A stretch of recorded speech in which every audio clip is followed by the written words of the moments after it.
Hey, welcome back to Beats Learning, the podcast where we pull back the curtain on the music industry and chat with the people making things happen behind the scenes. I'm your host, Ben Davenport.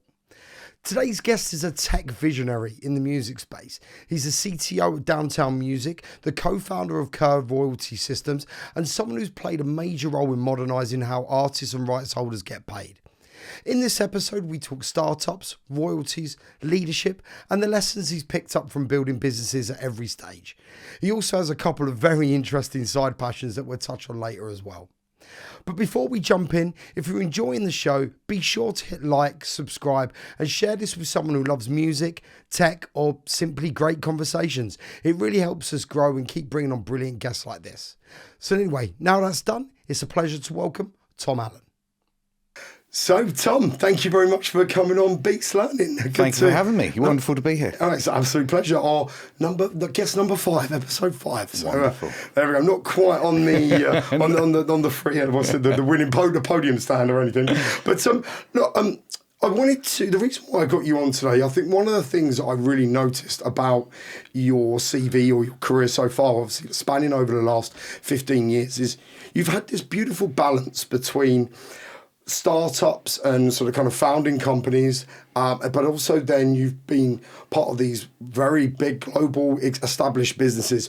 But one of the things that I sort of kind of found was, let's say, the common factor was this want to solve problems. Honestly, we'll go through the different the different jobs you've had so far and where you've been. But if you don't mind me asking, is it a love for music and wanting to solve their problems specifically, or is it just a love of solving puzzles? Yeah, it's a good question. Certainly, I ended up in the music industry for a love of music, without doubt, as we all did. Started as an intern at One Little Indian Records, one little independent records down in Tooting. I'm just down the road. Indeed. This was my old hood, so I've not moved far around London for sure. Certainly, indeed, that was my first love, and kind of grew up in the southwest and left for the love of music to come to a big city and get into the music industry. So certainly that was how I got here, but I think most definitely my entrepreneurialness, of solving problems for people. It's quite a simple desire often, really, of see a problem, think about that problem, how can we solve it, what are the options for doing that, and then tackling that over time and finding the problems that you want to go after. So yes, I would say these days I'm certainly, let's say I'm more into technology management, absolutely, those sorts of things. Yeah. Still very much, into my music, but as I've got older, I kind of go back to my current record collection. Not necessarily quite as passionate about finding new records all the time, new artists.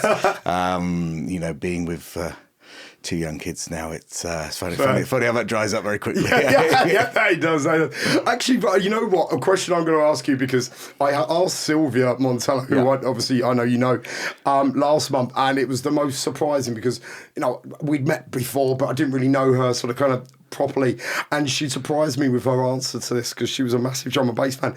What is the sound collection or the record of the genre of choice for Tom? Yeah, I mean, 60s, 70s, kind of classic rock, country, that sort of thing. These days, kind of alt country. Before it was cool. Okay. Obviously, it's massive these days. But kind of certainly more modern stuff, I would say. Yeah, definitely of the alt country kind of that stuff. But I have a pretty extensive record collection of everything from kind of Chuck Berry, Little Richard. Amazing. Oh wow. The likes of Van Morrison. Thin Lizzy, got my dad's Thin Lizzy collection and Dire Straits as part of that record collection. Through the Stones and Faces and everything in between. 80s I wasn't such a big fan of, to be perfectly honest. Yeah, I don't think many people like the 80s. I think it was your Rhythmics and that's about it, really, wasn't it? And then into the 90s I was a massive Oasis fan growing up. And of course, Oasis up behind you there. Indeed. Richard Ashcroft and all of those sorts of things before getting into me kind of country stuff. So Yeah, pretty, let's say guitar based more than sequencer based. Do you play? I used to, but haven't done for probably 10, 15 years. To be perfectly honest. We'll park that one then. I obviously don't want to jump about too much. It's so early in the podcast already. It was just, I know it was a beautiful question, as I say, with Sylvia. She just completely surprised me. This sort of very unassuming woman. And she goes, yeah, jungle drum and bass. I was like, wow. Okay, fine. But it's actually, sorry, I want to come back to the focus, which is your passion for solving problems in the music industry. Now, where did that start? Obviously, I don't, not to try and answer the question for you, but you had Metabol, which was, I believe, your first business. Yep. Where did that start? Where did the idea of it come from? Yeah. And what was it? Sorry. Yeah, indeed. So, I mean, to step back from that a little, so I kind of got into music industry via internship at One Little Indian, as it was at the time, and landed in the digital department. You know, there's a lot of us like ended up in the business. My wife worked there as well. Is that where you met? It was indeed. Amazing. Our eyes met over a box of Bjork vinyl. But she landed in the international department, you know, and you kind of off you go. And that's it. So we, so landed in the digital department. You know, this was 2006, 2007, something like that. So, you know, this was a time of MySpace and pretty much iTunes was about it, and a few bits and pieces, and so I ended up there for a year or two. I then went to a distributor called Essential Music, which is part of Cooking Vinyl Group. Did maybe 3 or 4 years there. I can't quite remember. Probably left there in 2012 or so. Okay. But I was digital manager there. Again, kind of birth of digital. I was about to say, because obviously that would have been right at the start of... So Spotify coming along. Yeah, I remember having one of the first Spotify accounts of anyone I knew when Merlin first did the deal with them, I think, and they... and it wasn't in the UK, so it was like, you can get access as a you know, somebody supplying us content and whatever. And I remember like showing it to people in the office, and it being a spot. What? This sounds stupid. What's this? What's it? You can stream anything. How does that work? What's this? Amazing. So yeah, you know, being at the early stages of that, and then within Essential Music was then, you know, kind of we growing that department really, and it was just me and 5% of revenues, and you know, it was a tiny little thing, and then, you know, it gradually grew, and probably about the time I left, it might have been 30-40% of revenues. Fair play. You know, if I was writing a PR on myself, I would definitely use that, but it was the market really. We did well in growing that, but it was the market growth ultimately that went on there. So yeah, you know, that was kind of my introduction to digital music there. And as part of that, you know, there was kind of dealing with technology and all of these sorts of things. And during actually that period when I was at One Little Indian, just by, you know, having to do MySpace pages and this sort of thing, it was dealing with CSS to style the pages and build little HTML sites and all of these sorts of things. And I used to go home at night and watch lynda.com. Do you remember? I don't think it exists anymore, but it was like the first like online learning portal. Okay. So it was like I learned to do Photoshop, I learned to do everything. Now killed by YouTube. Yeah. Well, you know, there's kind of Udemy and all of these sorts of things that are very similar these days. I don't know what happened to lynda.com actually, but yeah, it was like the first of those. So I used to go home and learn a bit of coding and I just really I just remember the journey of it really, of like going from, I can style that with that. No, how do I build a web page? And how do I want to make that button like change color when I do that. And how do I do that? And I need to persist this data. How do I do that? All right, I need database in the back end. How do I do that? Okay. I literally like built this knowledge there and just, you know, kind of self-taught through it all, but you know, followed that curiosity through that period and built some systems internally for Essential and whatever. And actually during that period, I got involved with Royalties as well. Being kind of digital and data led, it was data started getting bigger during this period as well, which led us onto Curve later on. But it was that, and so, you know, building asset management system within Essential and starting to understand that and seeing how labels were doing it themselves, or not doing it really themselves, and the kind of lack of process that was involved there, was then I saw the opportunity, for Metabol, which was ultimately a kind of metadata and asset management platform for record labels, music publishers. At the time, obviously, as you say, the birth of digital makes absolute sense, right? It must have a lot been... of people were digitising catalogue. A lot of people were bringing, were starting to work with digital distributors. A lot of people worked with multiple digital distributors around the world. Often they were kind of married, the physical and digital together in certain territories. Which made total sense at the time. Your physical distributor did a lot of your promo in territories and that sort of thing. So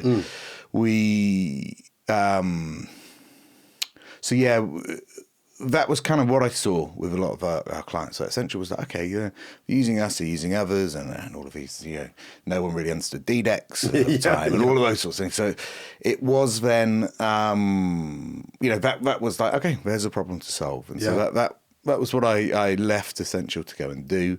That was... I probably pushed that uphill for maybe 3 years.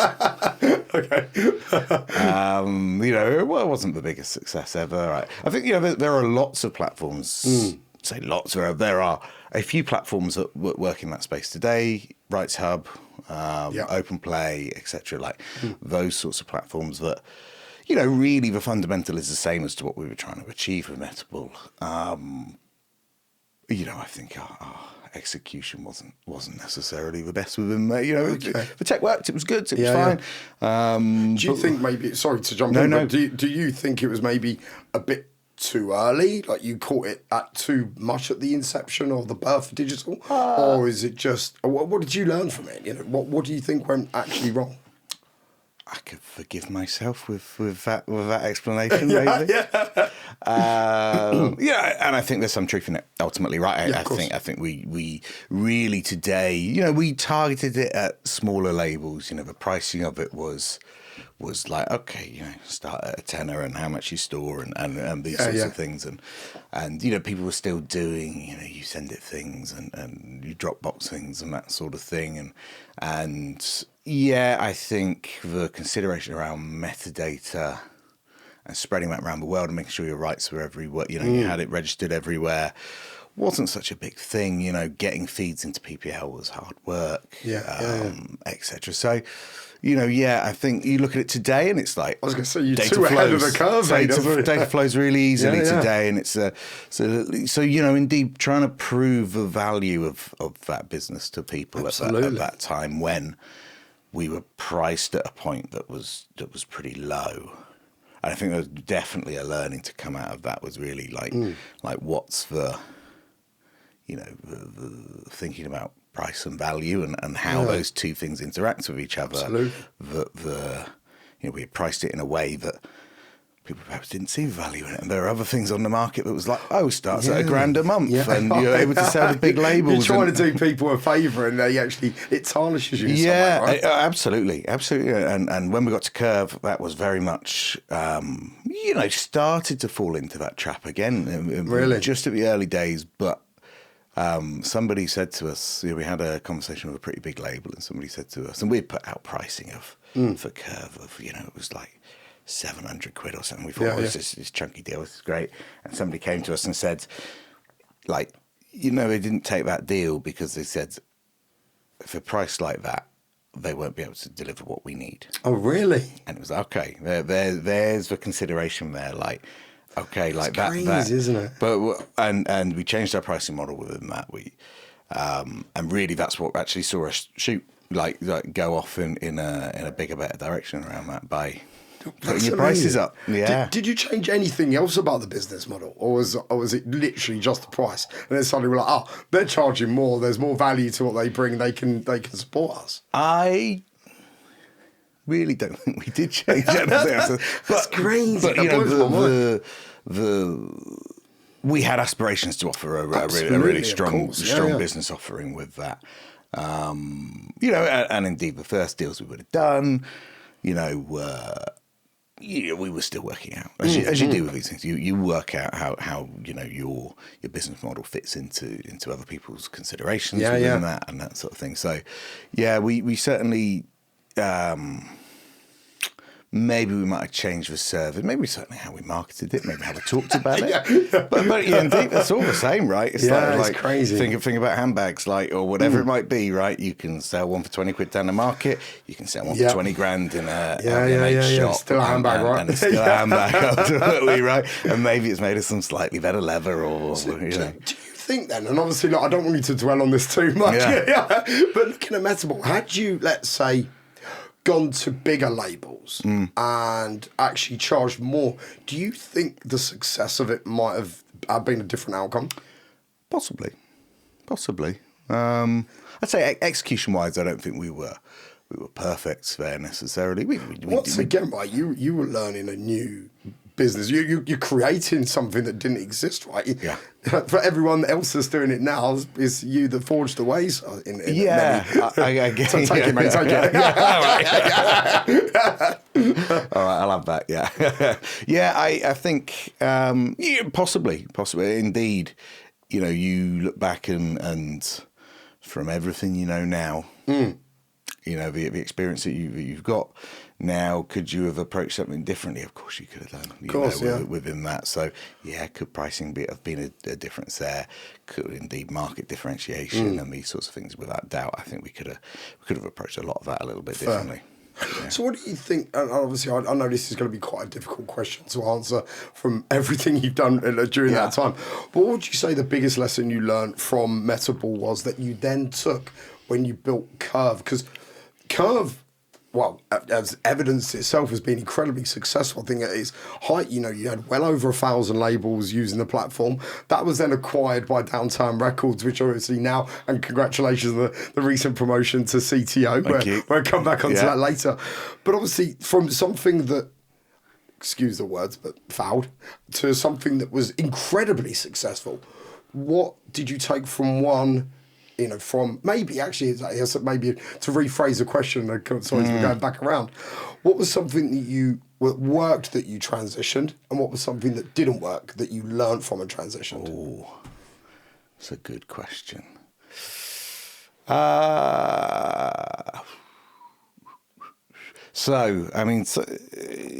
Both businesses were bootstrapped. We didn't raise any money in either of them.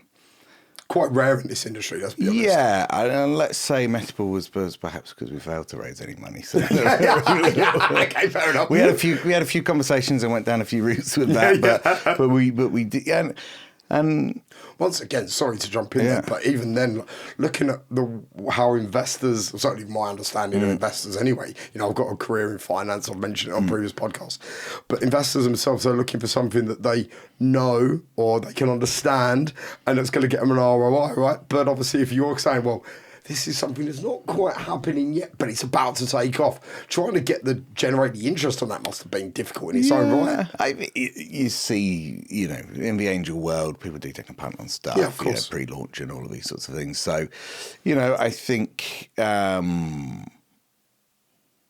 I think what we learned from Metabol though was the ability to bootstrap there. Okay. The ability to be running it with.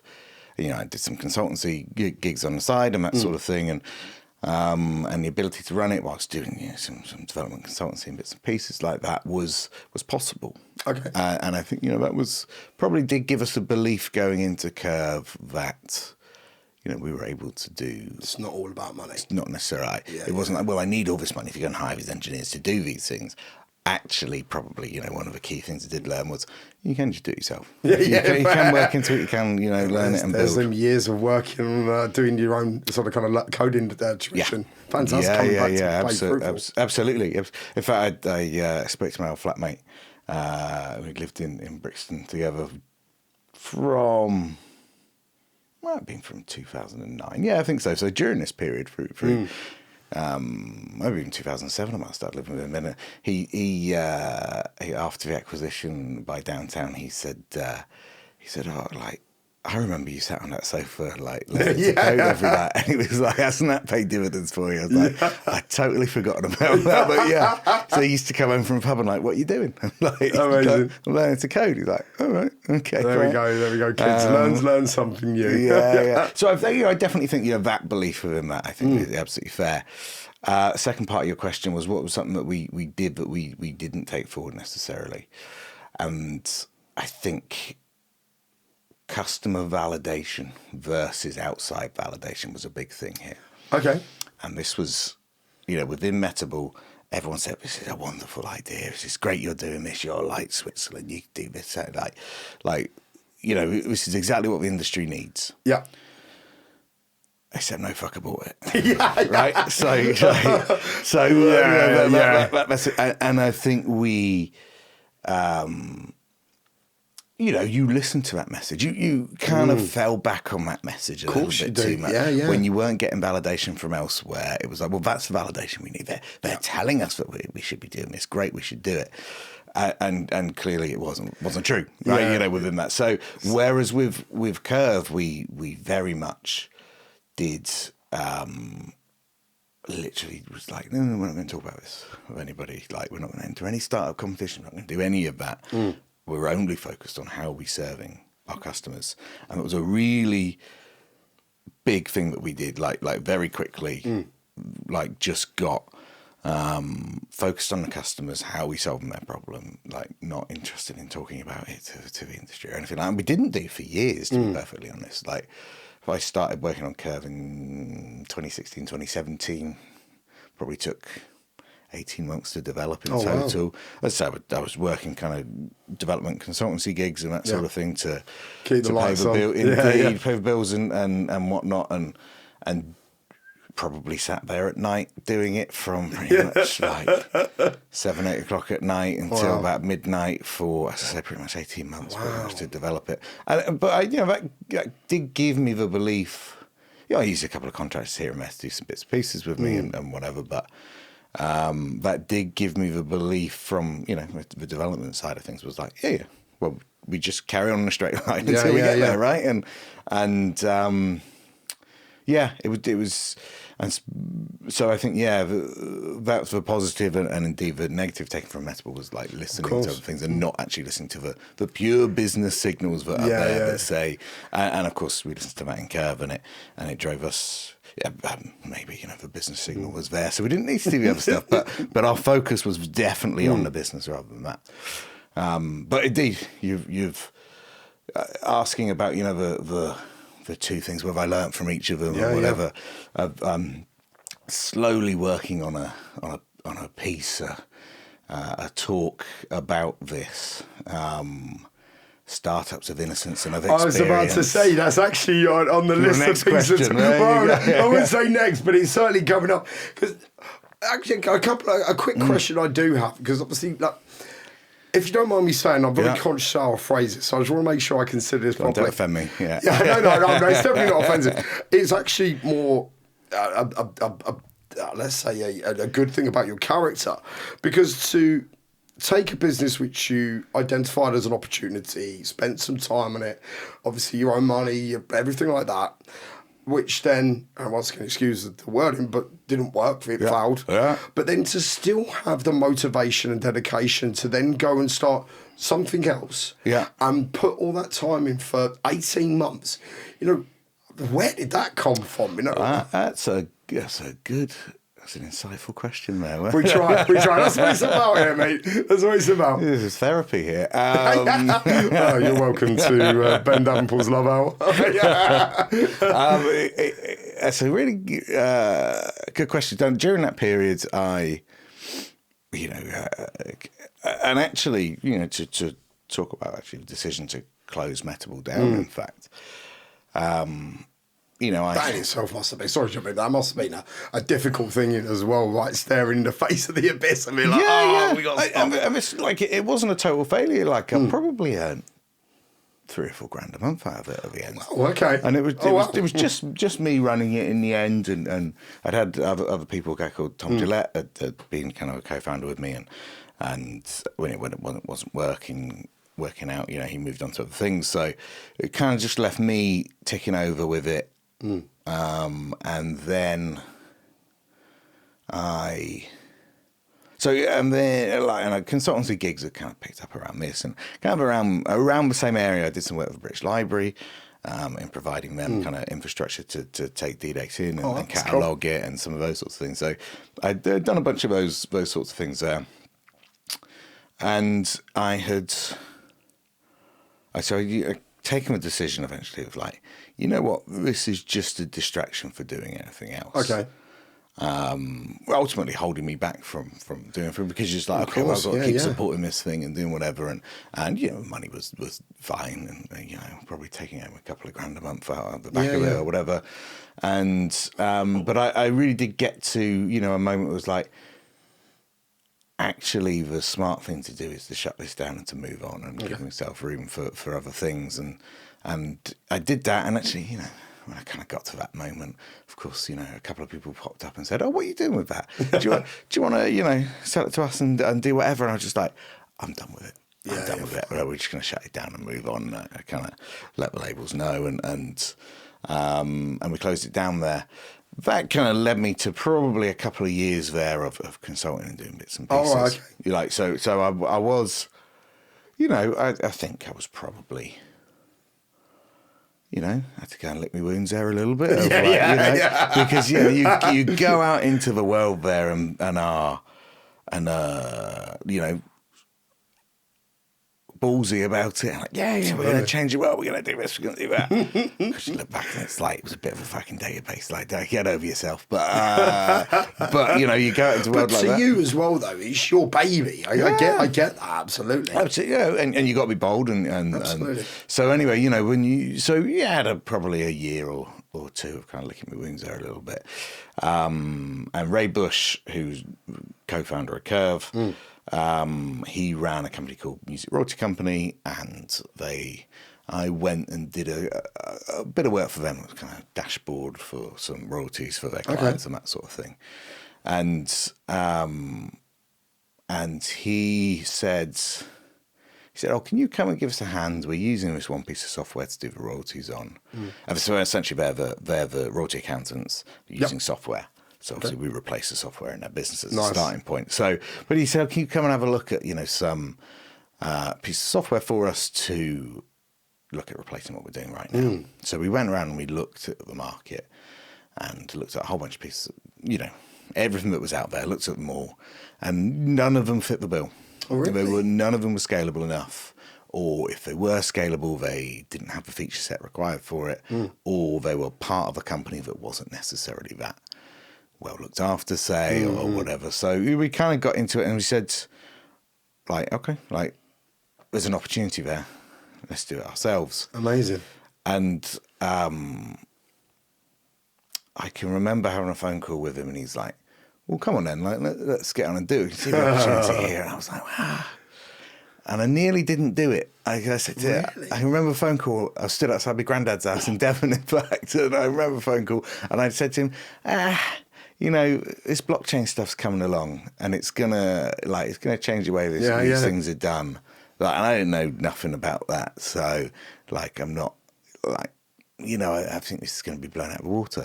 He was like, "Well, you know, they ain't doing it now, are they? So let's go ahead and do it."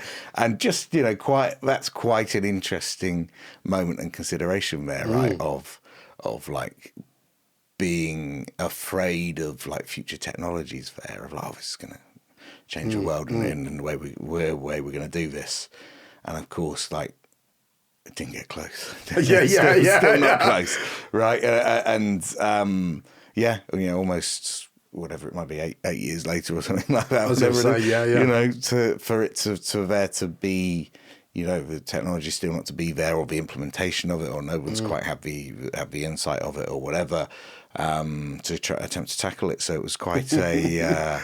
So yeah, that was what kicked us off, really. So you made the right decision. We made the right decision, yeah. But you know, it did. You know, I'll give Ray his dues there. He you know, did have to light that spark in me, I think, a second time. And it wasn't like I was, you know, the great entrepreneur just looking for the next thing necessarily. Yeah, It was like, you know, we you know, he saw the opportunity in his own business. I don't think he necessarily saw the wider opportunity, but he definitely knew the space, and I'd done royalties with him. Okay. So we had worked together at Central and Cooking. Lovely. So, and I'd done the royalties there with him, a lot of late nights staying up trying to make the software work and all of these sorts of things. And, you know, we'd gone through a couple of implementations of new software there. So, you know, our market expertise was like second to none. Like we had done it all. And so, you know, we really truly understood it, what it needed to do, what the complexity was, what the scale was, etc. And that was really the catalyst for us kicking off the curve. That's amazing. And obviously, I don't want you to go into too much detail there, but when obviously you've had the Metabol project, you had the Curve project. Yes, you kind of feel like you've identified an opportunity, you know, a space in the market for you to build something that people need. But where would Tom Allen start? Where would, you know, you're looking at this, you go, right, what's the first thing I do? Do you? I'll just leave the open question for you. I was straight to code. Yeah. On that. Yeah. So Which built something that was like, right, okay, this is what we need. And you know, if I tackled a problem now, I probably wouldn't. You would tend to do a little bit more thinking about this. A bit of market research, etc. Yeah, but it was, we knew the problem so well. Yeah, fair. And that was the thing. Like we didn't feel like we needed to go out to the market and validate it or anything. And actually, the ambition was really like, can I supply this to MLC and can I, you know, they had, I don't know, 100 labels or whatever like that, yeah, something like that there. Could I supply it to them and could I, you know, take home 50 grand a year? Like that was the level of the ambition with this. And very quickly, I think we put it in a few people's hands and it was like, oh, okay. Like, yeah. There's a wider opportunity here, like, and we should look at that. But yeah, you know, so I did go straight to coding. I did, you know, indeed didn't worry about the market too much, and it was solving an immediate problem that we saw there. If you don't mind me asking, what was the problem? What did you identify as the unique selling point for Curve? Scalable and the true complexity of the music industry. Okay. So I don't know how I managed to wheel that out because I have not said that for a long time. But it really was like those two things. It was the moment there that the data was getting big. Okay. Starting to get, and I say big is nothing compared to today's data, right? But this was, but we're still talking 2016, 2017. This was Spotify data. This was YouTube data going in there, etc. So it was that, you know, we were looking at the scale of, you know, other systems couldn't deal with that. And then a lot of the other systems kind of just looked at it from a really simple indie label problem. Really? Okay. Of like, and profit shares were quite a big kind of deal that was in the marketplace at the time, which, you know, really is like, you know, cut this, you know, add up all the sales, add up all the costs, cut it in half as profit share, right? Yeah. Right. So, and so a lot of the other systems that were coming to market that were more modern only had that level of complexity to them. Oh, wow. And so we really looked at that and said, well, this doesn't solve a problem for all these labels. Yeah, fair. And of course, these were the labels that Ray and Music Royalty Company were doing the royalties for. So it was like, well, that's not going to solve a problem if we do that. So we have to tackle it this way. And so, yeah, it really was like those two things there that were just like, okay, it's got to do these two things. Yeah. If we can do these two things, it'll solve it for the market. And, you know, I talk about them as being pretty easy. Let me tell you, like, royalties is complex, man. Like, you look at old royalty deals and they are like, you know, in this territory, for this format sold, you have to pay this royalty amount. But it's also, there's these deductions that go against it for the territory and the format and this, that and the other, and mechanical deduction against it. And all of these things that are like, you know, hell of a complex as to how you get there. So, you know, and that's like, the most complex end of things ultimately, but that's actually genuinely what a lot of deals look like in the world. And so absolutely, yeah. And so there's no point just saying, oh well, this is for this market segment, because you're not going to get there really. Or as you say, you solved a problem that the bigger record labels were having, which naturally then the smaller labels can use, because it's obviously going to tailor for them too. Yeah. So if you don't mind me asking then, and I appreciate you've now become my official resident expert on royalties. Your system was solving a lot of problems for different types of royalties. Can you give a very quick overview on what types of royalties are out there and how they work? Yeah, quick overview on all the royalties out there. Very okay. I'll attempt it. I mean, essentially, you've got two sides. You've got the recorded side and the publishing side. Yep. So with a stream, let's take that stream on Spotify. You have the record label has paid a portion of it. And then the publisher has paid a portion of it, but actually the publishing side is split between mechanical and performance. Yep. Mechanical being classically the physical thing, the mechanical copy of something. That's kind of where that comes from.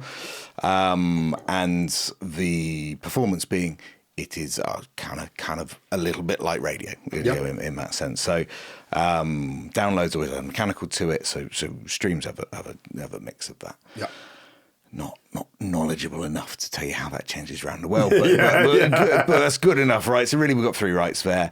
On the performance side, that part of it goes into performance that is paid directly to the songwriter via PROs, or PRS or the like, and part of it goes in, and the mechanical piece goes into the publisher, and that's reported to the songwriter. That side, so that's the publishing side of things. So and that performance and mechanical tends to be two rights: performance, mechanical, sync. Yeah.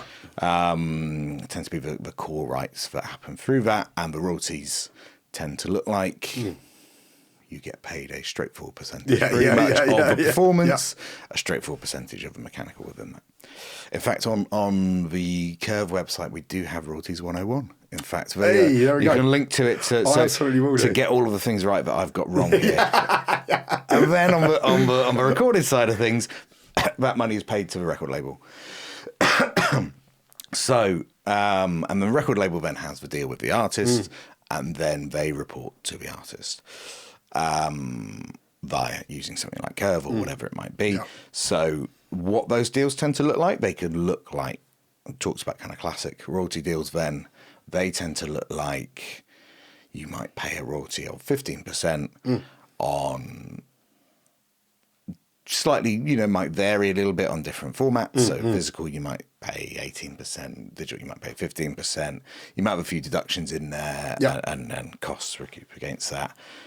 And the contract may have certain things that are allowed to be recouped and certain things that aren't allowed to be recouped. Again, you look back at some of those, and it was like video was always 50% recouped, and these sorts of things, like considered promo or not, or whatever, these sorts of things in there. In slightly more modern deals, as I mentioned, profit share tends to be a way that a lot of labels are working these days, and that is add up all the revenue, add up all the costs, when it's in profit, multiply it by a percentage, often 50-50, but not always, and then split that. It tends to be seen as a fair equity exchange there in some of that. Yeah. Often though, depending on the deal, depending on, the labels involved and that sort of thing, there is you're encouraged by the nature of a profit share to recoup more costs in there. Of course, ultimately, right? Because you as a label, you want to make sure that the ethos of the deal is you are sharing all the costs in there. So maybe you might be encouraged to recoup every coffee you buy that you spoke about something or whatever it might be, right? Whereas a royalty deal where they're pure royalty deals and you do and you deal with promo yourself, or as part of a label, then you're just paying a straightforward royalty for the usage of things. So, swings and roundabouts on those really, actually, and it was always the belief, your profit share deals are the best ones to have. And not to say, everyone does stuff them with as many costs as they possibly can or whatever, but, that is kind of the wind that blows in some of those deals sometimes, and so. But different ways of working ultimately with that, and indeed thinking about, if you think about royalties as it is IP exploitation. It's the same, same as somebody having a royalty on a technology patent or something like that. Absolutely, right? Of course. And that's similar there. And it's like, okay, there's IP in the song and the recording here, and ultimately you sell it to somebody to in order to exploit it. So, indeed, swings and roundabouts and all of that. But hopefully I explained that well enough. A recorded side, publishing side. Even if you didn't, I'll put the guide up there later. Stick the guide up there, yeah. Indeed, somebody better than I wrote that. So. Well, look, there's something that we do want to come on to then, and we're kind of thank you very much for that. And hopefully that's kind of given the audience a little bit of a flavour as to what royalties are and how they work. Obviously, we speak to a lot of artists and composers and different people every month, and obviously there's always this talk about everyone wants to get paid. How do they get paid? So fingers crossed that's given some sort of kind of overview. I think there's one more part of it, in fact, that is PPL and performance royalties there as well. Yep. But sometimes people, that's what they talk about when they talk about royalties there. Is more the performance side on maybe the publishing and the performance side on the recorded, and that's where the musicians get paid. Okay. That right isn't involved in the stream in general. That is kind of flows through a record company, but radio play and indeed getting played in clubs and all that sort of thing. Of course. You will get paid from PPL and those side of things as well. So there is quite a spread. It is complex, right? We've got different rights, and there's different reasons for those rights and historical reasons, and of course, in America, you don't get paid your performance because they always saw it as promotion over there. Cheeky monkeys. So that's a way to complicate so you don't get paid some for money, you don't get paid for radio play in America. So there's still performance in other areas there. But indeed, they always saw it as promotion on radio there, whereas in more or less the rest of the world, despite that, actually they're using someone's work to promote their own radio station. Indeed, to provide entertainment and all the rest of it. Yeah, absolutely. Whereas indeed in the rest of the world, you tend to pay for that, and different radio stations, different listenerships, all of that sort of thing. There'll probably be tariffs on it soon anyway. So well, look. So, sorry, I know we digress slightly there. Then, so coming back to you mentioned, and I'll just refer to the things I want to make sure I get the name of it. The startups of Innocence and of Experience. Yeah. Tell us about the talk you're building. Well, I'm not massively far, but I've done. Happy to hear. What have you done? It's coming together. But really, this is the William Blake poetry.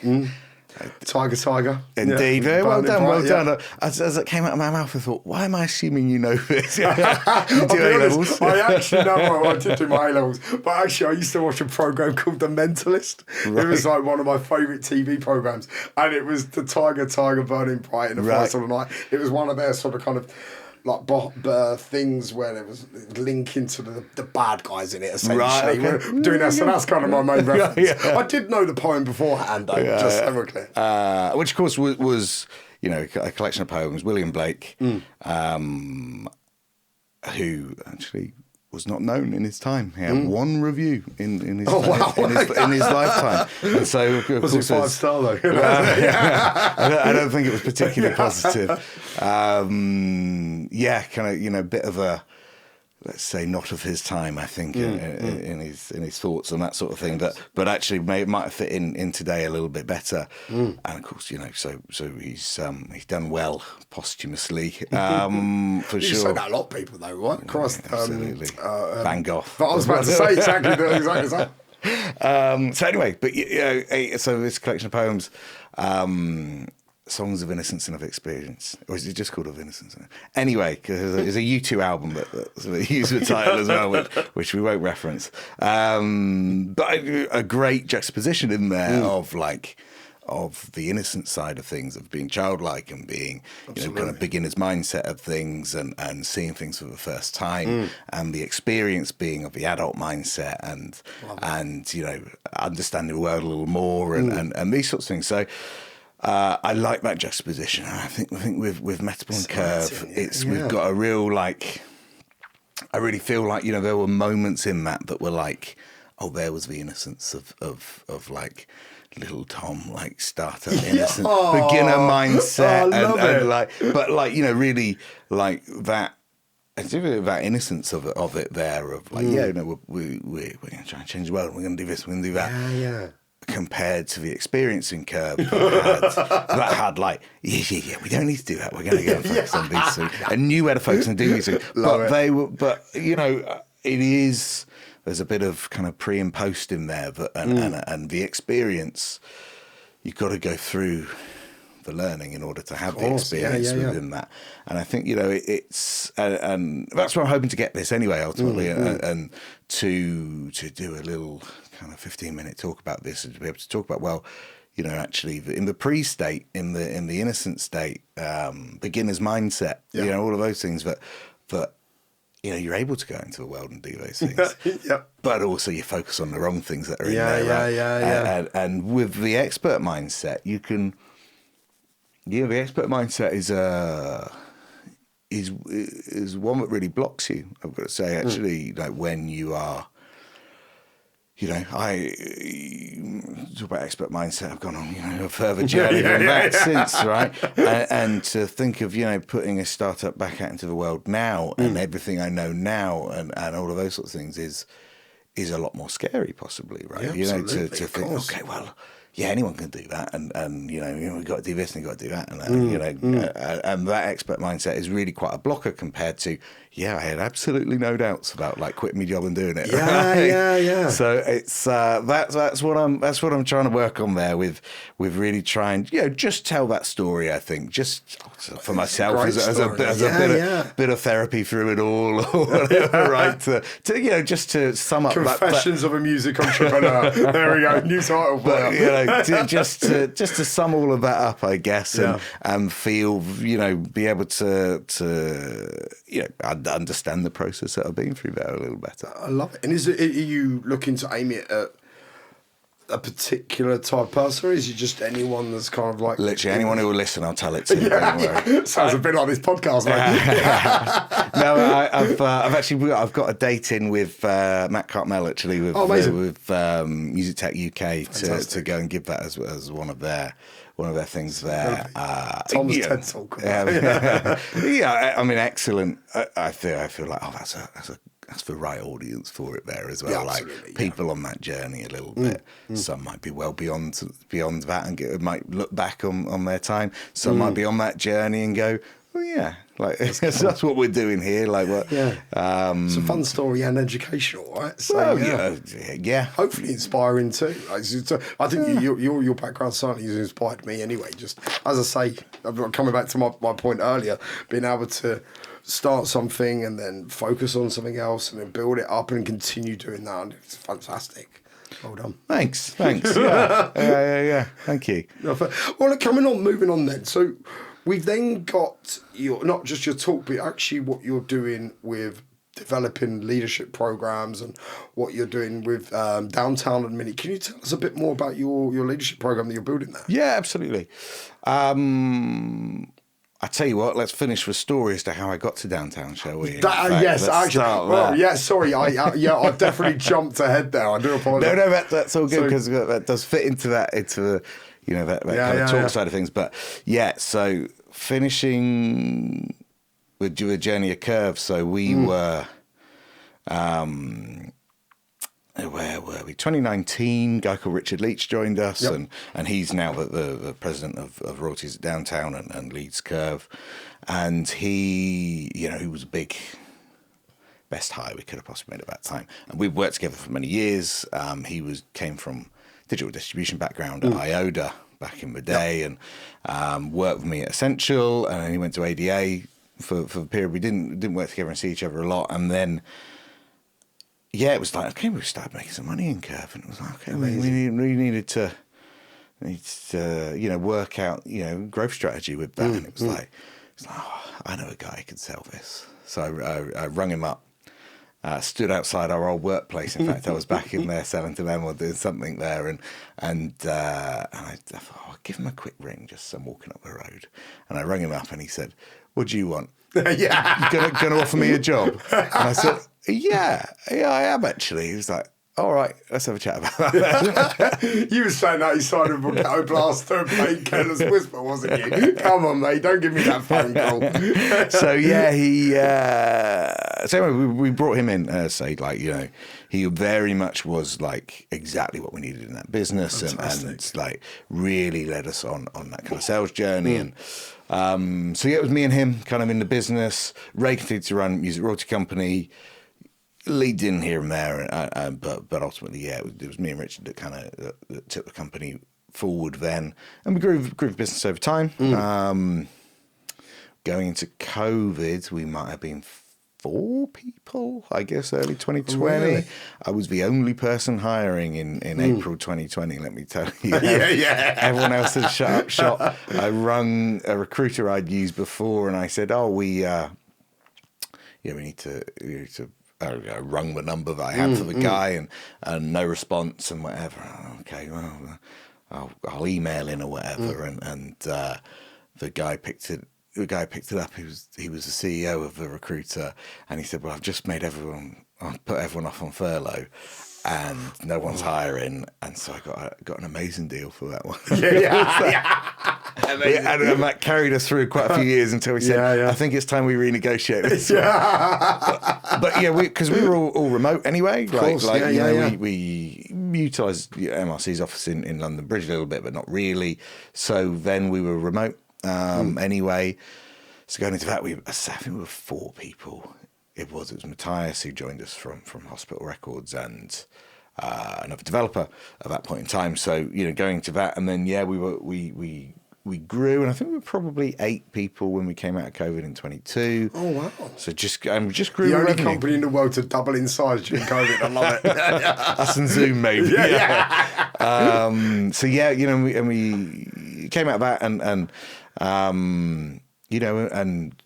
so we had to work hard on our culture and that sort of thing, within COVID, and how do we grow as a company and meet up, and all of those sorts of things that were really quite an interesting period for sure in how we grew the company. And then that took us to end of 2022 actually, and during. That's right, December 22 we sold to Downtown. During 22, maybe it was even from end of 21, we started to get quite a lot of interest in the business. There were a fair few kind of funds that were looking at music tech and were bringing things together. What was the company that bought Proper? Out of Switzerland. I've already forgotten their name. Big music tech play and bring companies together and whatever. Everyone listening will be shouting the name out. I'm not going to remember it. They were pretty interested. We took a look at anyone under the sun was very interested. It was a fairly big distributor out of America that was pretty interested as well, and so there was a lot of incoming interest for us. In the end, it was okay. Like we better bring somebody in who understands this world a little bit. So we brought in a corporate finance guy to help us run the process. We met a guy called Jeremy Tracy who ran that process for us. But that process probably still lasted 6-8 months during 2022. Really? It was a stressful time. I won't lie, and having to bring all of the things together and finances and contracts and all that. And I never really realised it, but we ran a good shop there. Like it was a good, strong business. Revenues were good and fine, and good growth within the business. But because we had never raised any money, we had never. You don't have to go through diligence or do anything like that, but we had also never thrown petrol on it necessarily as well, right? The growth that we did was well in excess of 50% year on year, but it wasn't 500%, right? Yeah. So we did quite nicely with that, I look back on it now and it was like, well, diligence was actually quite easy in general because actually I had a finger in most of the pies. I understood where things were. we kept contracts pretty organised, we dealt with our There's your days from dirty laundry. Metabol coming in, right? Yeah. Well, I guess so, yeah. But we dealt with any of the non-written contracts at whatever time. We're okay, right? We dealt with that. Finances were all pretty straightforward, and music royalty company kept that in order. I suppose it's a SaaS agreement in many ways, right? It very much was. Yeah, absolutely. So we were in pretty good order, and so we did diligence, but being a small business and whatever, it was a lot of it was on me. That's for sure, and so. Yeah, it was a pretty stressful time during the end of 22, and we ended up selling to Downtown. December 22. My second child was then born on the 3rd of January 23. Congratulations. Which was, thank you. But terrible timing, but congratulations. It was one of them that was like, is she going to be born before we get this done? Like, am I going to disappear here? Or am we going to sign the deal and then she's born immediately that night? But it wasn't. It was like, I assumed, over Christmas, we'd do this and then I won't be around for the first 2 weeks. Right. But then it was like, come the 2nd of January, it was like, I'm going back to work tomorrow, then it seems. And we, and then I think that night, my wife said, I think I'm, going into labour starting or whatever.Maybe it was the beginning of the morning of the 3rd. But of course we need to tell all of our clients as well then, right? So and they filed the paperwork and it updated on Company's House over Christmas and whatever. And so then a few people have got wind of it and it was like, okay, we better tell everyone. We kind of had a bit of a plan of we'll keep it quiet for a moment and we'll tell everyone 10th, whatever it might be. Yeah. And so it's like, no, okay, we're going into action, telling everyone. So then it was like, okay, we'll set up calls on the 3rd with all these people. We'll press release it, we'll call everyone, we're done. Yeah. And then my wife's gone into labour, of course. So and Richard did all of that. I will say, he did excellent. And I thought, so we then drove to the hospital. Second child, so we left it late as well, right? First one, you go in and get sent home or whatever. First child's another story as well. I fell open and smashed my head in as well on the first child. We'll tell that. I'll save that for when somebody calls me for a drink one day. But the second child anyway, so it was like, okay, we'll go in late. I've dropped my wife off at the door. She's gone upstairs. I try and park the car. Of course, it's chaos and a hospital car park. Managed to find a space. I think, should I just give Richard a ring and see how he's getting on with that? I think, no, I better not. I better get inside. We get upstairs anyway. Second child, Lorelei, is born 10 minutes later. I think if I had rung Richard to just see how it was going on that day, I would have missed the birth of my second child. Yeah. Wow. So that was that. So then I didn't really start at Downtown for another couple of weeks. So a couple of questions I've got from what you said there, and actually the one hopefully that we can just cover off quickly. How did your sort of existing clients, obviously record labels themselves, feel about suddenly their royalty system being owned by a record label? Well, so Downtown actually wasn't a record label. In fact, okay. So it was a publisher at one point. Yeah. It had a record label as well. Yeah. There was a few big releases on that. CeeLo Green, I think, was on Downtown Records possibly. I might have that totally wrong, but I'm pretty sure it was. Anyway, but it was a big publisher. And they sold their catalogue in 2020, I think, to Concord. Okay. And Downtown Records was sold, I think, many years ago. Decided that they didn't want to be in a record business and started a publishing business. So they were a service company at that point in time. Okay. So they had acquired Fuga in 2020, CD Baby, absolutely. They had Song Trust and DMP, a company called Dashgo, which is Arts and Label Services now. Quite a collection of companies there, as well as some more holding company just for music tech, really. I mean, very much so. I would say, Okay. But out of all of that, but it was services, so it was kind of publishing, admin. It was distribution for artists, for labels, etc. So it was that. So there was we did do royalties for quite a lot of distributors and that sort of thing. So there was. Definitely some questions. Fair, of to course. answer on that. Fair, as it would be. Of people not wanting their data shared and all of those sorts of things.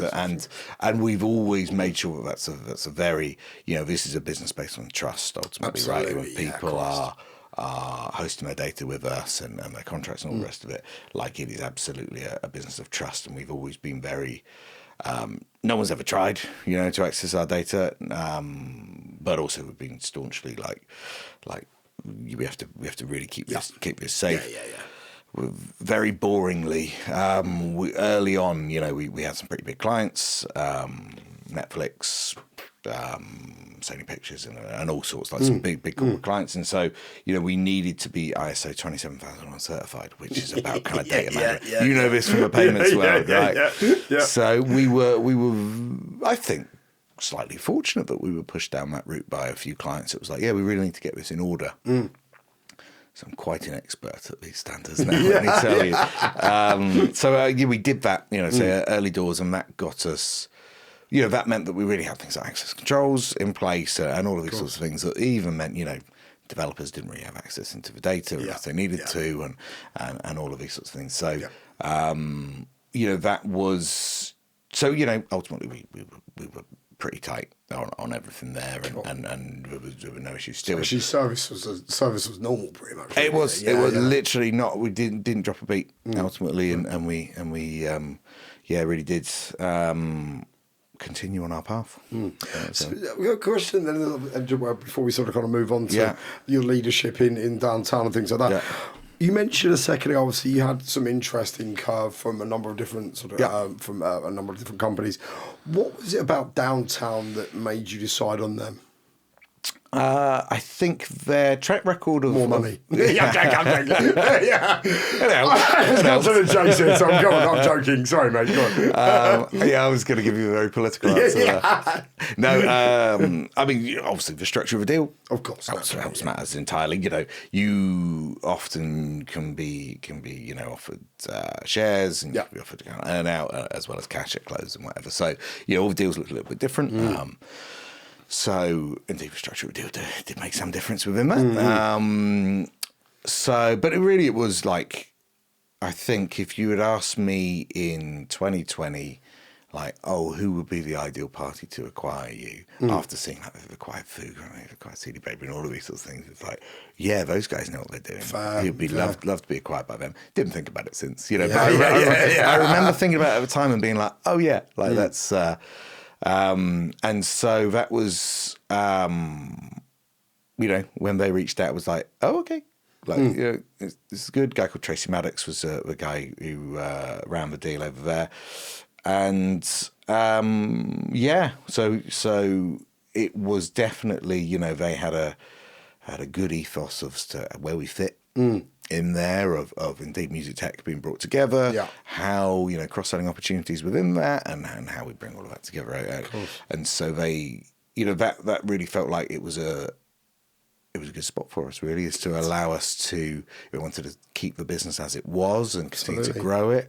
Hopefully throw some petrol on it and to certainly with expertise and cross-selling power and the global reach of Fuga and downtown. And I suppose you've also seen, because they'd gone through the process of acquiring other businesses, not the same as Curve, but in a sort of similar style, actually seen how they'd still left them independent and just kind of added the benefits. And now being, let's say, part of the group where you have got access to Song Trust, CD Baby, Fuga, all these different things, how do you think that's actually benefited Curve and its customers? Yeah, I definitely, there are some good tight integrations in there. Absolutely, in terms of data coming from Fuga. I had the pleasure of meeting the lovely Luke Cullen.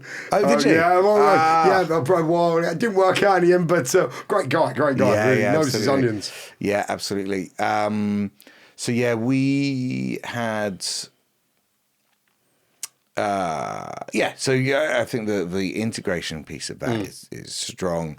I think the kind of cross-selling opportunities that are within that, and salespeople to be able to take a complete package there of to go and see a management company or a big label or anyone who's got rights and say, okay, well, we've got distribution here in all different shapes and sizes. Whether you deliver yourself over Fuga or whether you do distribution within that. We've got the royalty side of things. We've got royalty services that sit on top of that. We've got publishing admin. Amazing. So, all of that, like all of those rights, neighbouring rights as well, of course, the other right within that around the performance side of things. So, there's a lot there. There's a lot there for sure, and indeed being a one-stop shop and any level of service in there. And I think that's been good. We do also, though, work with, I say, plenty of other distributors, people, via APIs and DDEX deliveries and whatever, do provide all of those things as well. So, it's, I wouldn't say there's any secret sauce there necessarily, but it is just about working closely together ultimately. Of course. Yeah. Obviously now you're at downtown, everything's embedded. Yeah. You've actually now, as I mentioned earlier, got the promotion to, well, certainly not, they've got the role of stepping in as a CTO now.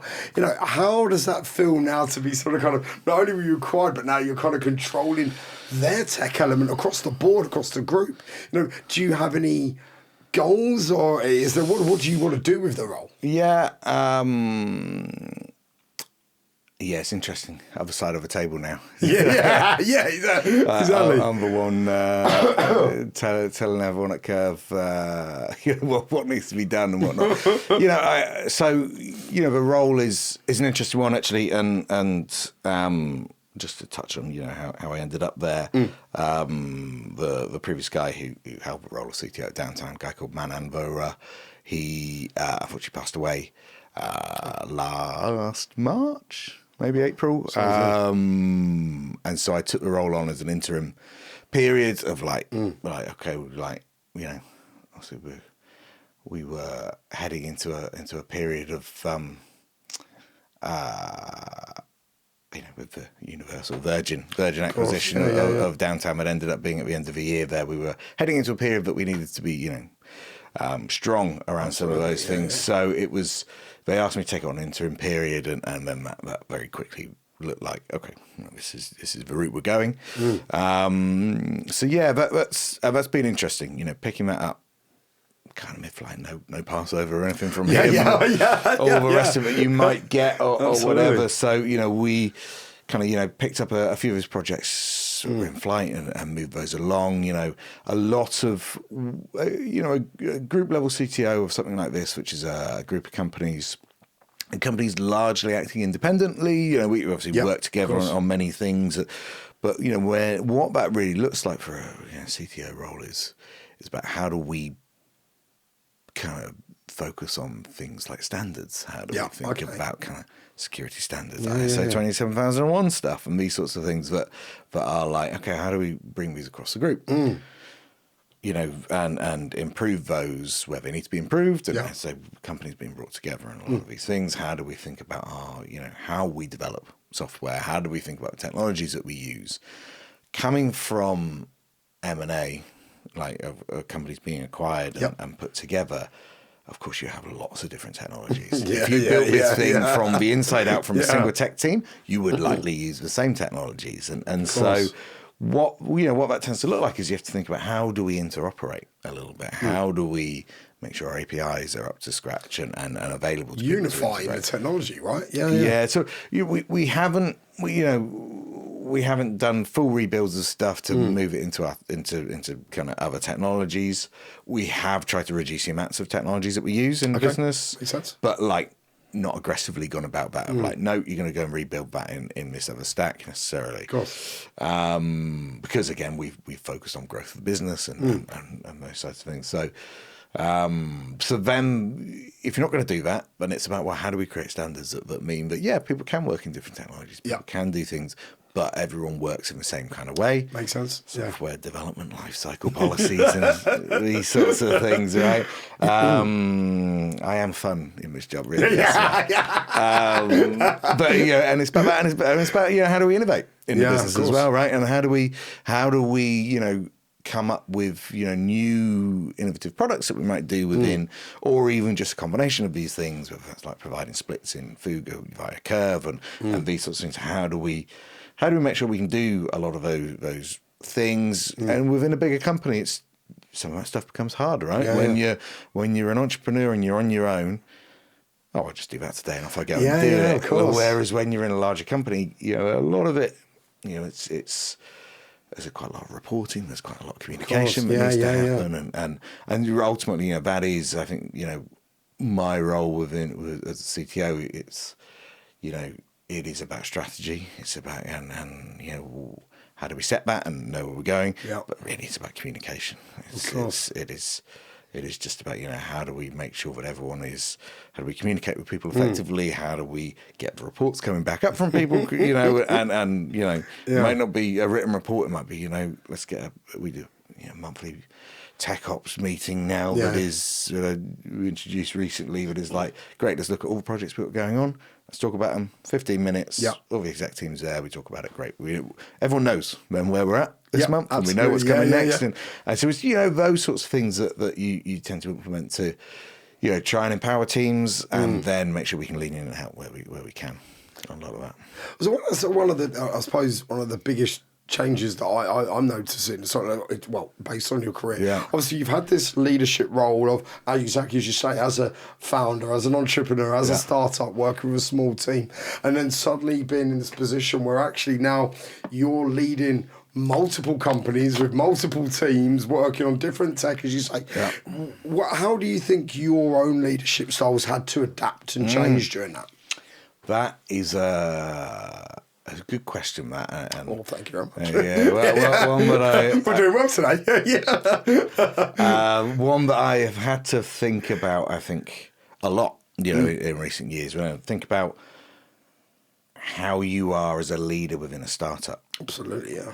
Yeah, you are, you know, the let's say, superhero style leader there. You roll your sleeves up and you get in and you get it done. Love it. Because no one else is going to do it, right? Or, you know, you're in a small team and it's like, no, we've really got to get this done for this client.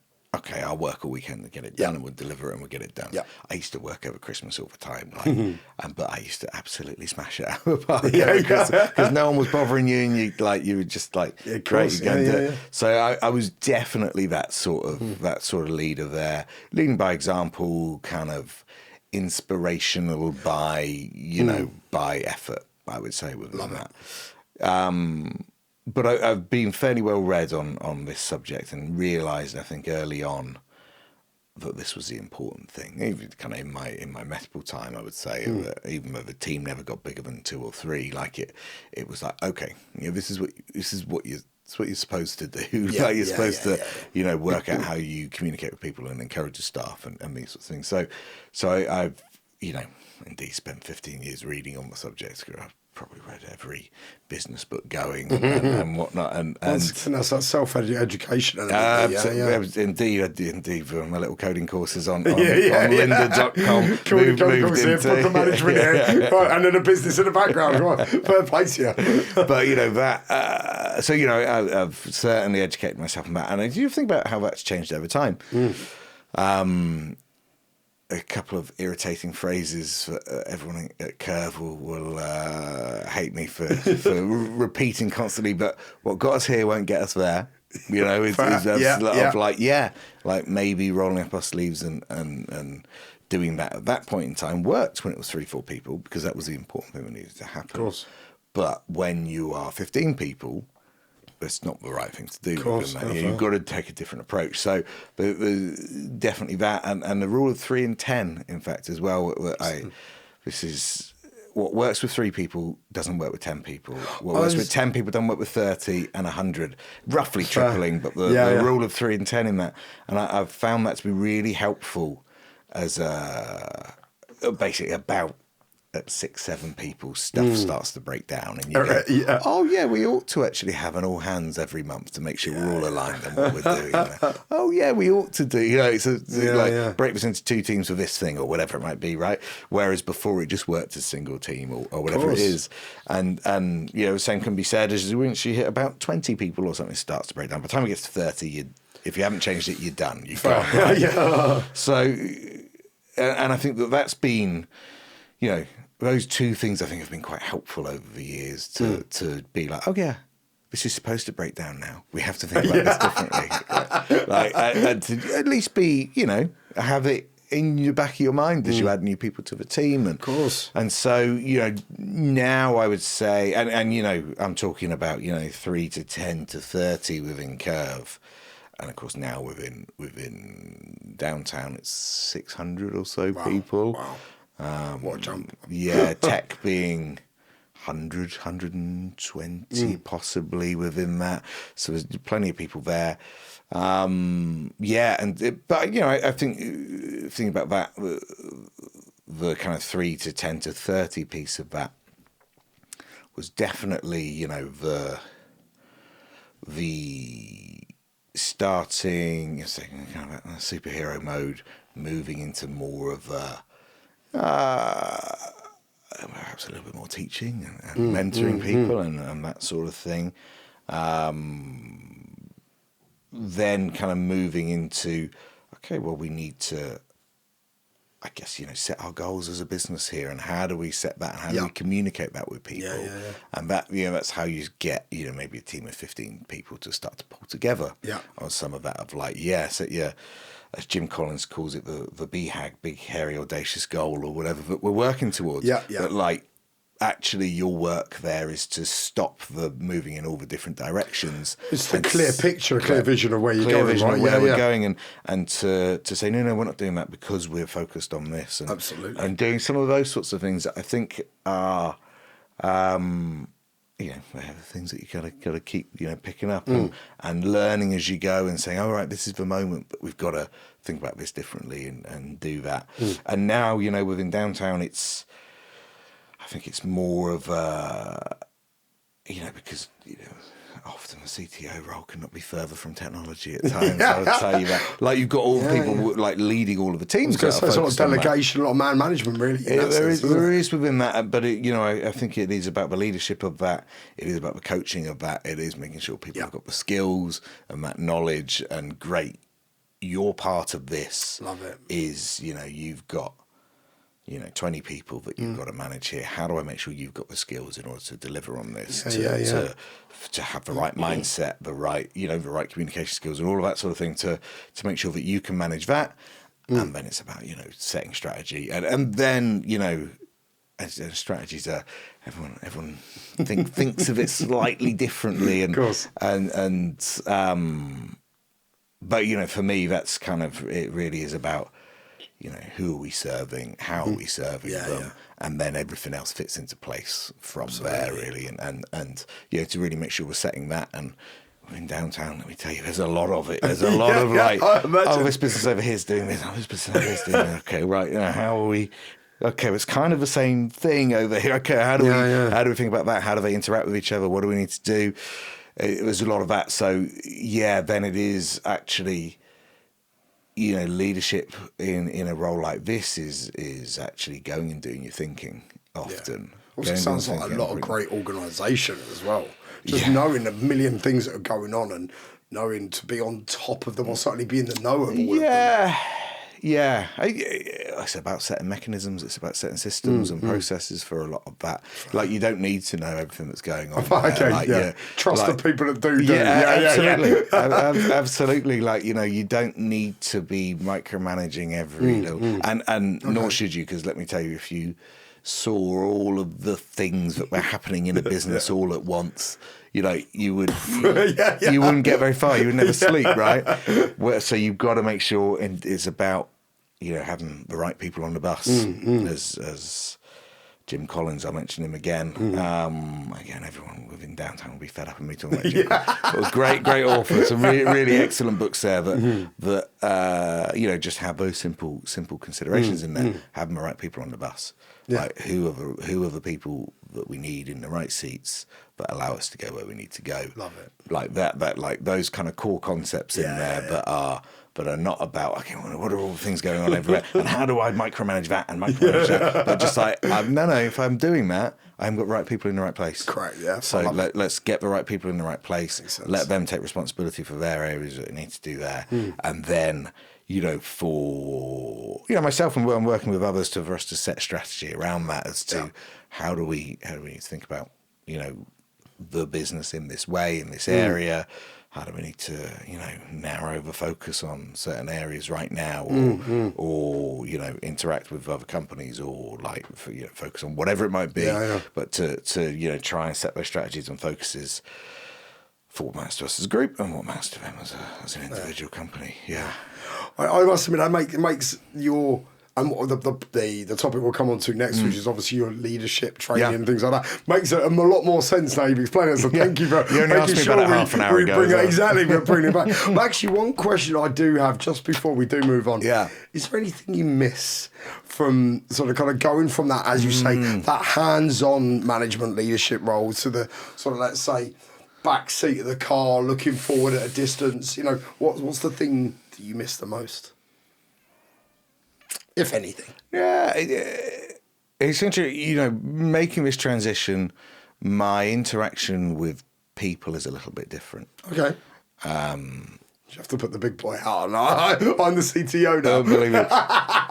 No one cared who I was beforehand. And now you walk into the office and people are like, "Oh, hi, good to see you." It's like, I know who you are. I can't remember. And I think that is certainly different. How you need to interact in the workplace with people. And not to say I need to be aloof or anything like that, because I'm not. Anyone who's worked with me knows I F and Jeff my way through the day and all the rest of it. But I do. But your interaction with people, it is, your concerns are wider in the business. Your concerns are, what's happening within the business as a whole, and whether that's an acquisition going on or whether that's, anything happening there, your concerns are wider and not necessarily what's just in front of you. And I think, and not having, a team of my own necessarily. Everyone does work for me, but they also report into the presidents of their business sphere, and so my days in Curve, we did go on quite a journey there, I would say, and your opportunities for doing some of that is a little bit more limited. Maybe that's why I ended up doing the leadership thing to bring some of that back, right? With Curve, it was really interesting taking the Curve team on a journey around teal organisations. You know about teal organisations? No, please. How long have we got? As long as you need me. So, it's a long-form podcast. Chat away. There's a guy called Frederick Laloux who wrote a book called Reinventing Organisations, and that looked at some very modern organisations as to how they work together. So I went on a bit of a journey with this, reading it and watching little videos about it and whatever. And really this was about those organisations had kind of three characteristics. They're often self-managing. So there wasn't a top-down management approach to it necessarily. It was more that teams had mechanisms for working together. Super interesting, right? Can you think of, for something that has a very hierarchical structure, how suddenly you think, oh, right, there's no one leader necessarily. There's no everyone's got their own specific job equal to the rest. So they set up kind of systems and mechanisms for how you do that. Like, you need to go, if you want to go and do this, you need to go and get advice from everyone it might affect. Like going on if you need to. So, there's companies that have kind of major tomato product producer in America, so tin tomatoes and tomato paste work in this way. But if someone needs to go and buy a new machine, it might cost $1 million. He can go and buy that machine himself, be a machine operator, and not have layers of management in there. Anyway, so there's that. There's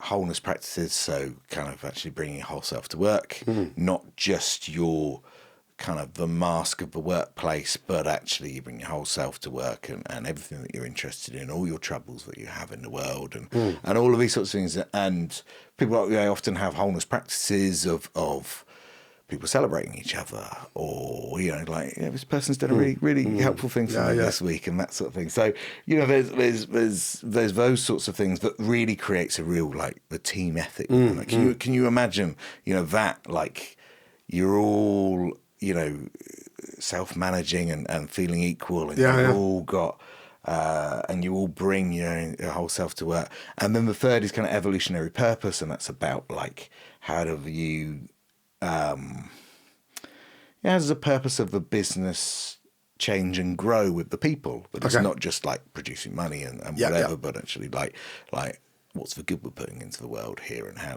does that I say change and grow with the people that are in it. So it's a business that really looks like the people that are in it, not just like the external thing we want to put out there. Patagonia is one of those. If you've read the book Let My People Go Surfing, it's kind of he has a lot of this ethos in him, and their profits go to saving surfing spots and a lot of these sorts of things, and a few companies around it. Anyway, we went on a really interesting journey with this. And, a guy I know who coaches me, a guy called David Owler, kind of helped the leadership team within Curve and the rest of the company go on that journey. And I think that was really quite, not to say, Curve particularly follows it perfectly or whatever, but it's like there's elements of it that you can bring into the day to day. That's like, we can do wholeness practices.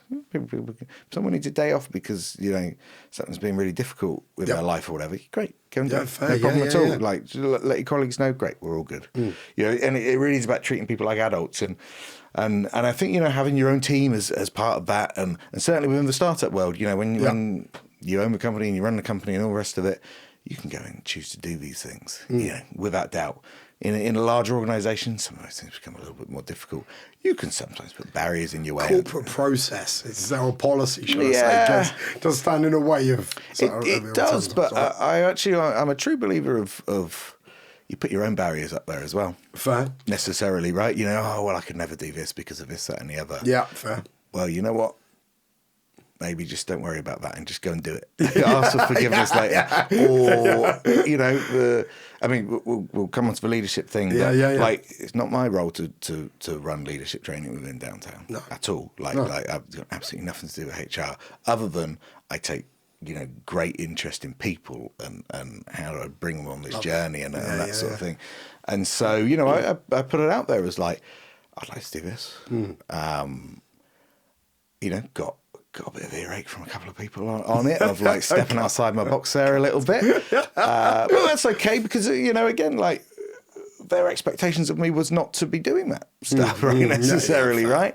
But I felt that actually, if we did it, it would make a better business all round, a better technology business. Well, you mentioned earlier, one of the beautiful points that really linked to it was the fact that your job as a leader was to make sure that everyone else was leading as best as they possibly could. Yeah. And that naturally, lends itself to what you're doing with the program. Yeah. Yeah, absolutely. And I think, when you change your mindset to be a coaching one in this sort of role rather than a leading by example. Right? It would be so easy. It's so difficult to do when you're so high up in a big place, right? But it would be so easy to fall into it as well, of think, well, that's what I need to do in order to achieve this. And it's not. It's not that at all. And actually, it is the...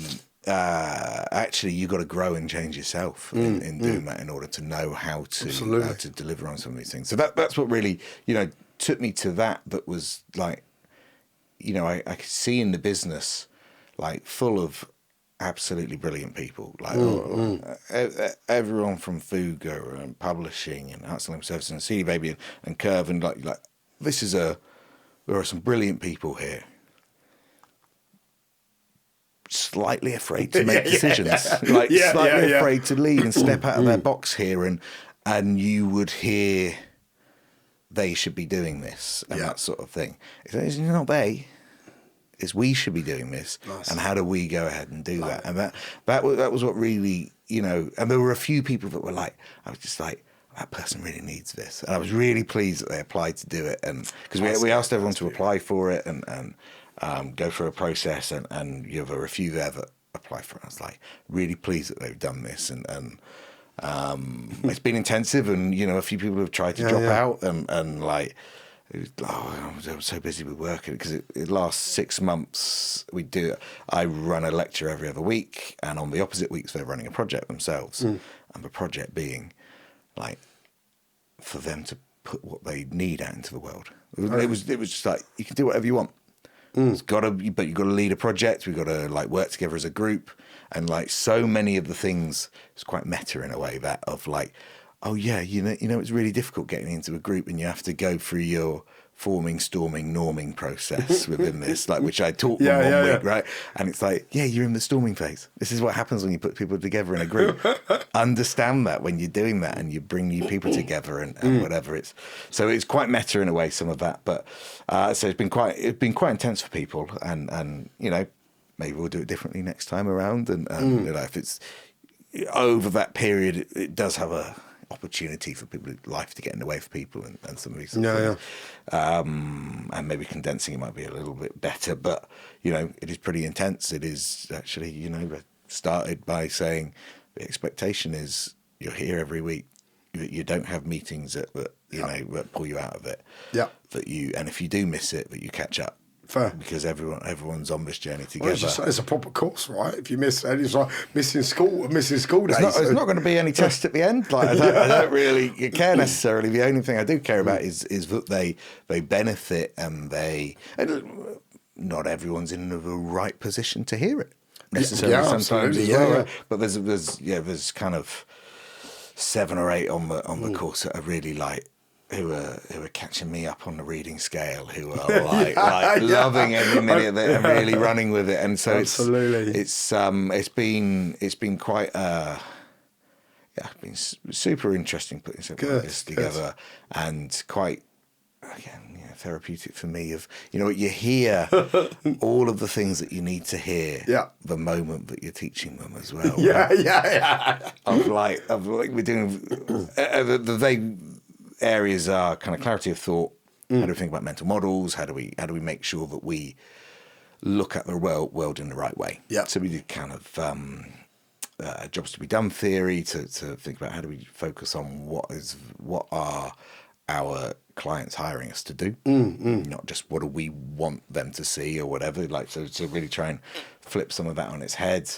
Kind of lean process within that. We did Teal for everyone in there as well, and got somebody to come and talk to us about that. So a whole bunch of that stuff within that on kind of clarity of thought. It's clarity of communication. So how do we think about, we had someone come and do a presentation course last week and talk about body language and tone of voice and all of these sorts of things. Fan of that. So some of that and thinking about meetings and communication, all that sort of thing.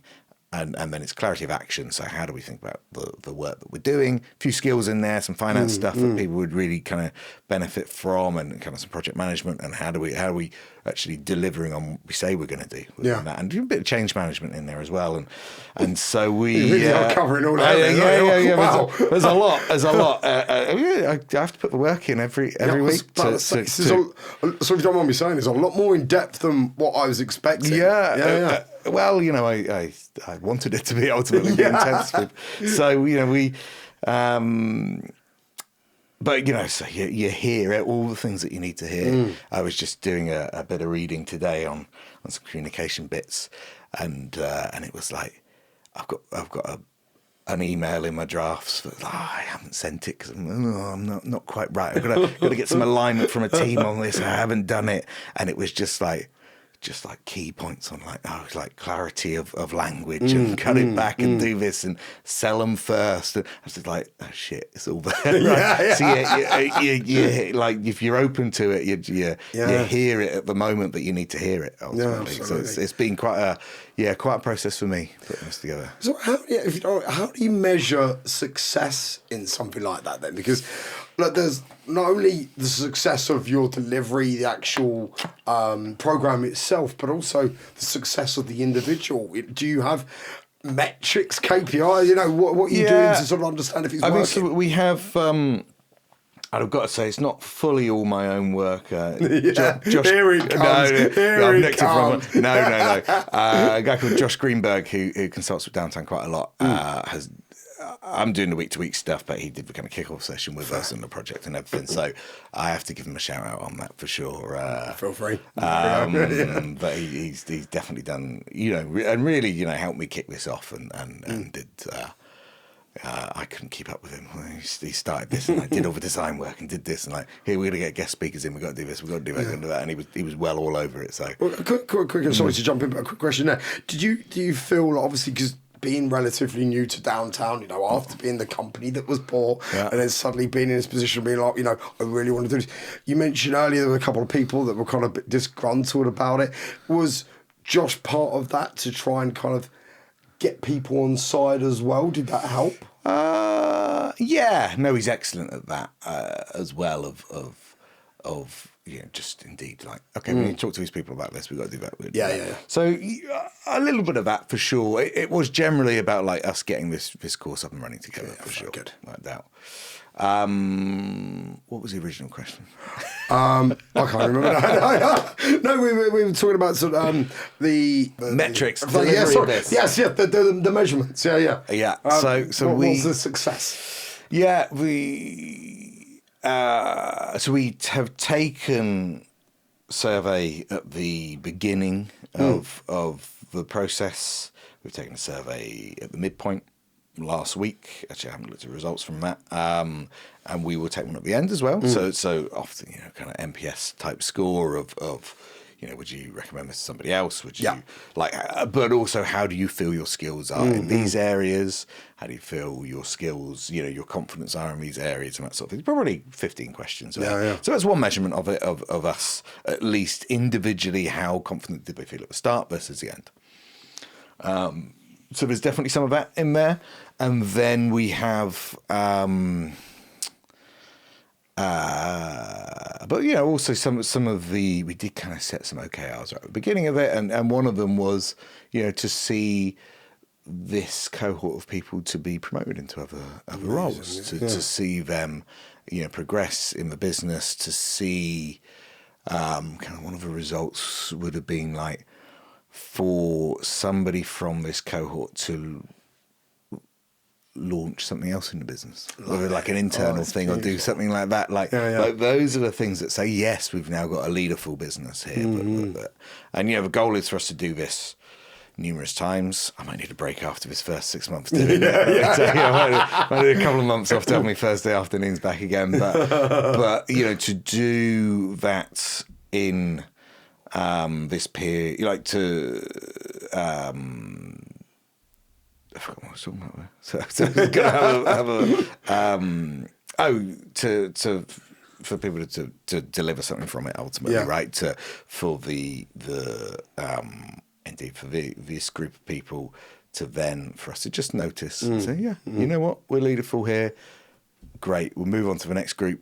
See how we deliver it differently. We'll see what we do and how we grow from it, and then for us to. Hopefully if we were to do this over a 2-year period of time, do we have 65, 75 people who are more able to communicate, more able to like have the conversations and where we kicked it off from was things like the 15 commitments of conscious leadership. It talks about being above the line or below the line. Being below the line, you're defensive, want to be right. Like you focus on how it looks to the rest of the business. Above the line, being like open to learning with it, to being curious and these sorts of things. And do we have an organisation where we're above the line on a lot of these places? People take responsibility for what's happened, not because they did it, but us as a business, we've done this, we've cocked it up. How do we move it forward? What do we do to learn from it? So, do we have an organisation that's more like that? And if we do, indeed, then it would be a success. Likelihood is, maybe we'll have 30 or something, and say people have got to be in the right place to hear it as well. That's what I've noticed of some who are just maybe closed off to it a little bit or whatever, and that's okay. The 3-10-30 scenario, right? You're building a course. It's not going to work for everyone. Some people are going to love it. It comes down to their own sort of want and ability and desire to succeed in the first place. Absolutely. And we've had. So we have a few people who've had a wobble, and actually, the rest of the group have had the conversation and said, no, like. you can't drop out. Like you're going to carry on where we go. Cute. So that's it's nice. good. That's And nice. so it's really good. Like, you know, informing that group, and people have interacted with people across the business that they've not necessarily had to interact. And I think that actually is one of the big wins of a company like Downtown, where we've got, you know, numerous divisions and across the business. How do we get people talking across those different divisions and know who to speak to? If they don't know who to speak to in another part of the business, they know somebody who sits over there somewhere, and they'll ask them and get to the right place. And to foster all of that through the business. Yeah. How does it feel like when you actually are, you know, it's like seeing these people grow in themselves, right? You know, how does it feel to be that driving force behind that? I can't say I think about it too much. But, Really? you know, I do. You know, you see it, and I think that's it. And actually, other people will come to me and say, "Oh, you know, that person did really well. Like that person's like clearly That's taken." beautiful. So that's good. That's good. You know, indeed, to absolutely be. And I think pretty quickly in running this, I was like, "Oh, that's the that's the win here, right? It's in other people. It's not in myself. Yeah, of course. Well, that's the point of it, right? Yeah. But it must be nice, like seeing these people change. And as you say, having someone come up to you and go, "Wow, this person's really improved." You know. Yeah. But instead they're thinking, "Oh, it's because they put their all into this." And It's not much to do with me. It's all to do with them and where they were to hear it. And you know, really, I was just leading the horse to water there, and love it. No, it's good. It's good. It's been hugely rewarding for me. Hugely, like I'd say, you hear the things that you need to hear in those situations. Like the synchronicity of some of that. Of like, you know, if you're just open to hearing it, oh, there it pops up, and that's what I need today myself. And it's been great, absolutely great. Is there anything you've learned from it yourself? It maybe even, is there anything you'd actually change if you used to do it, or when you do it again? Yeah, I was plenty in there, I would say. Actually. I do the work, I do the reading, I do the. I think that's very evident, being honest. Yeah. And I think, you know, often it's been going back to books that I've read before and go, that's what we need at Downtown right now. Whether it's like, you know, discipline of process or something like that, you're like, yeah, that's what we need, right? Or whatnot. So definitely, you know, I've learned plenty going into it, or, you know, gone back to old things that I've learned. I couldn't put my finger on any one thing necessarily, but yeah. It's nice to know you're still growing with it yourself. Oh, right? Absolutely. I got to keep pace. Like, you know, I've got everyone's catching up with you. I've got future weeks that I'm like, I better go and do my reading on this subject and get myself sorted. So. It's like the parent, isn't it? Educating a kid who always just 1 week ahead. So when they get to GCSEs, you're like, I haven't got a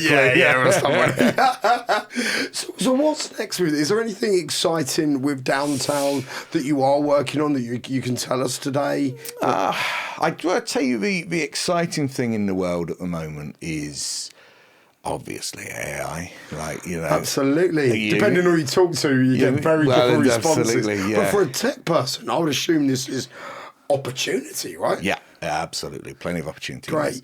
So this is where we are looking as a company at how do we utilize that to soup up what we're doing, generally within development, but you look at what's coming down the line with AI agents and all of these sorts of things of like, okay, how do we think about these, and how do we think about how we can automate parts of our business that we never could before, or really, say, kind of supercharge certain elements of it, of like, like sorting through stuff and giving you results back, or highlighting things where risk may lie, and these sorts of things. To think about some of that, and I think that's super exciting. I've got to say, on the development side of things, for someone who spent, many a night, developing numerous systems over the years. Like tools like Cursor and Devin. Like Devin is they say it's like a junior developer that you can work with. Really?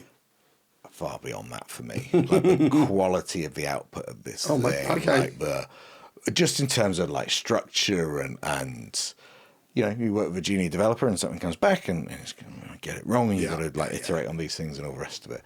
Whereas this is like, you know, I've developed a couple of apps, like an API and a front-end application to sit on top of it. And I challenged myself, can I do this without writing a line of code? Wow. Okay. And, it, you know, it was what you might call scaffolding. Like it was setting up, you know, not the most complex, but not simple either. Okay. And in some technologies that I knew some of it, but not all of it. So you're like, I'm going to use this database to do this. Fine. Let's see what it does with it. Like, absolutely incredible. I did it, probably spent about an hour of my mental time doing it. Yeah. It probably would have taken about 3 months if I got a dev to do it. Oh, wow. Like, so that's crazy. but you know, the thing is, I knew what needed to be made. Yeah, fine. And so the way we start to look at this, you know, within downtown is, you know, how do we think about the skills that we do need, and that's kind of solution architecting. This is, you know, how do we do the work to know what we need to be absolutely building? Yeah. You need someone that's going to write the prompts, right? Yeah, and it is about, you know, understanding how we've got to do things, how do we scale things, how do we do all of these things, yeah, what are the databases we use, and all of these sorts of things. But, you know, how do we think about, you know, improving our pace of the development side of things? Like, if it's moving buttons and doing this and doing that, like yeah, without doubt, like it could do it without even a skilled person doing it. If we think about it, you know, with slightly more complex situations than that, things like kind of upgrading frameworks and that sort of thing that you do quite a lot in the technical world, because you're dealing with vulnerabilities and all that sort of thing. And, you know, how do you do that? And you have to change the way something works in the code base and this, that, and the other. And you have to document it. And you have to do all of these sorts of things. Like, doing that, I think is like, it's going to like turbocharge all of that sort of thing and move us forward so much quicker. So I look at it and just like, okay, what more can we do here? Like to implement that. And of course, as a CTO, the questions I've got to be asking there are, how do we implement that? How do we implement it safely? How do we bring it in and get people using it? And it's not just in the dev side of things then, it's then how do we bring AI in safely into the workplace? How do we build a culture around that as well, right? Well, I was about to say, sorry for jumping in, but like, you know, throughout the chat today, it's very evident that you're a big people fan. And obviously, you know, you're now in a position where actually, you know, using the example you had a minute ago, you know, building your own sort of app and front end, UX, etc. You know, taking what would have been 3 months for a person to an hour of you messing around with an AI. You know, what's your thoughts on sort of kind of how it's going to affect the actual people workforce? Yeah, I mean, obviously there's a dystopian view of some of that of like, where does this take us? And whatnot. But I think, you know, when you think back as to how the world used to work, and can you imagine in the 70s, somebody had a thought and they wrote it down by hand, or they told it to a secretary, and she went and typed it up. And then she put it in an envelope and put it in a tray, and somebody came and picked it up, and then the postboy took it to wherever it needed to go. And that might have taken another day, or you know, might have put a stamp on it and go. And then somebody receives it, and then it's open and put in a tray, and then somebody reads it, and they think, okay, yeah, I agree with that. Right. Like, so that's what work looked like, right? That's what work looked like. Absolutely. And people might have phoned somebody or whatever, but that's kind of what work looked like. And then email comes along, and then none of that happens. None of that happens. Fair. I send an email, the other person gets it, and we deal with it. Then, you know, the smartphone comes along. And no one needs to be at their desk anymore necessarily. They can be wherever they like, and they can be emailing. And so suddenly we're emailing at night all the time, and all of these sorts of things. So it's no longer the economic benefit you can get out of people. That is far greater. And I think we look at AI in a similar way.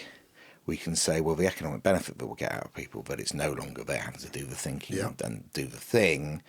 But you know, if you've got a blank page and you speak to AI about it, and how do we do these things and all the rest of it. I think it allows us to, you will get more economic benefit out of it for the economist side of things, and that's an interesting thing. So, and during my example there, I'm sure there were lots of people employed to carry letters and do all of that sort of thing, and they retrained and did something else. And I think we will see, I think, the same happen again. Yeah. I'm positive, and I think the economic benefit that we start to create through doing this, through doing stuff quicker, through being more scalable in our processes, means we will process more, and we will create more economic benefit, which will create more jobs on the back of it. So there's that side of things. But, I could be a complex person, hold two thoughts in my hand at the same time. One of the parents at school, actually not school, swimming, that my daughter goes to, he is in the fruit business. And he was telling me, he was at a conference the other day, and he was like, it was all about AI and whatever. And I said, what AI are you using in the fruit business? I was wondering that myself. He said there's robotics now that are going and picking fruit. I've seen, Christ, I've only got to be on LinkedIn for 2 minutes to see a video about that, Christ. So, it has a finger-like grip or whatever that, ding, takes that, pulls the stem out, fruit goes in the thing. He said there is so much, we spend a lot of money in people taking boxes of fruit from where they are in the field to a truck and whatever. It's always like you need 1.5 people for a picker or whatever, in doing this. So that, is kind of based on robotics and kind of remote control cars. I'm sure it's more or less still technological advancement.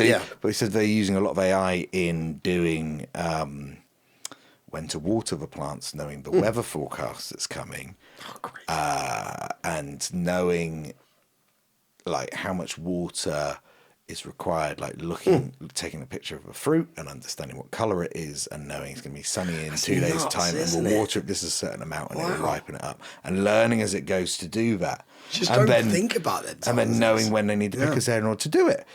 So now consider that in comparison, and how many fruit pickers are there? Fair. And of course this goes across the world. They buy a lot from South Africa and Namibia and Eastern Europe and all sorts.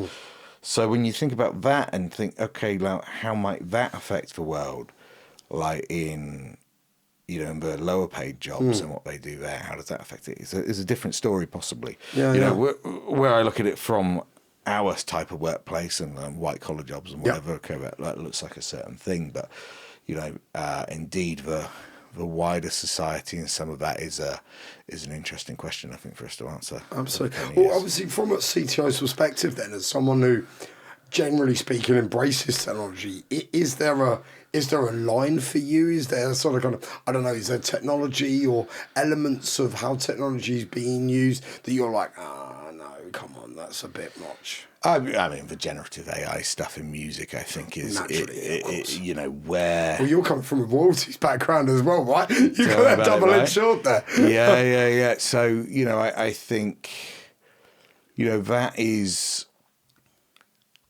It's interesting, the types of job of photographer are actually under threat now. The amount the Ghibli Studios thing. Sorry to but that's crazy. Yeah, absolutely. So the images that are being used in the world, right? Newspapers, there was a piece in the paper the other day about photographer, and he said he knows one person that can still make a living at it, whereas previously it would have been 10, 20, and everyone's dropped away because they've lost their, the stream of income that comes from newspapers, magazines, and websites and whatever has dried up, because now they just go to AI and type it in, and even if pictures are dodgy. And he said he was reading a newspaper the other day, and he's like, "What's up with this picture?"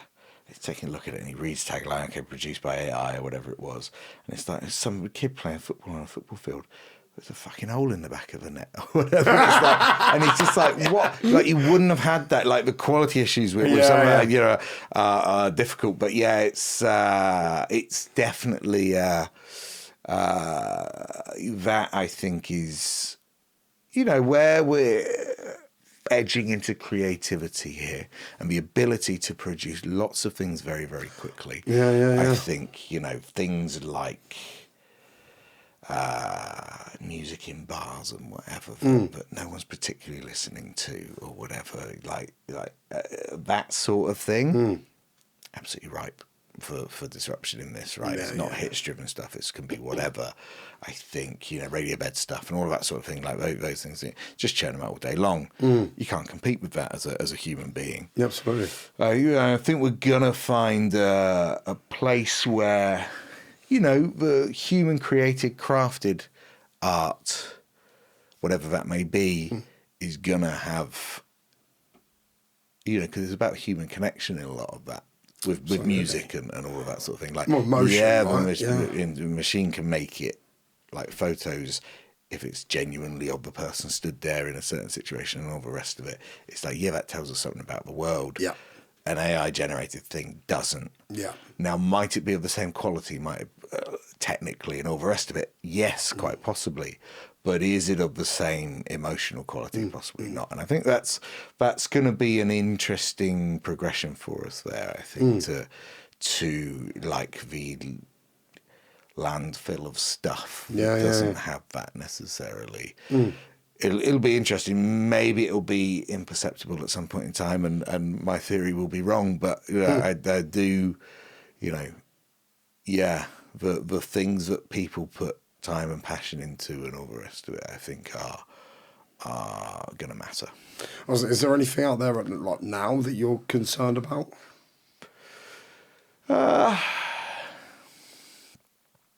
Other than the great existential things that we've just touched on. No, I don't think so. I think, you know, for me, there's lots of exciting things that are going on in that sphere. Let's talk about that then. So what's exciting that's next and coming about that you're looking forward to? I mean, I think that see where these development AIs go, I think is super interesting. Of course, I think so. I think seeing where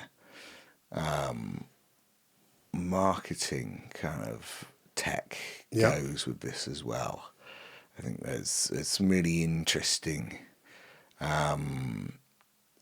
elements there. We've not talked about the football club. I know what is coming on literally the next thing. I'm going to bring that forward there slightly. Please do. Like just having been through a journey with that and the marketing we've done there with the football club. Sorry, just to bring everyone up to speed. Just about. So Torquay FC. Yes, there we go. Was in a bit of a bad position. And in stepped Tom Allen and a consortium of people and saved the club. What brought on that about? Where did that come from? Good question. I'm from down there, so it was my boyhood club. And so, I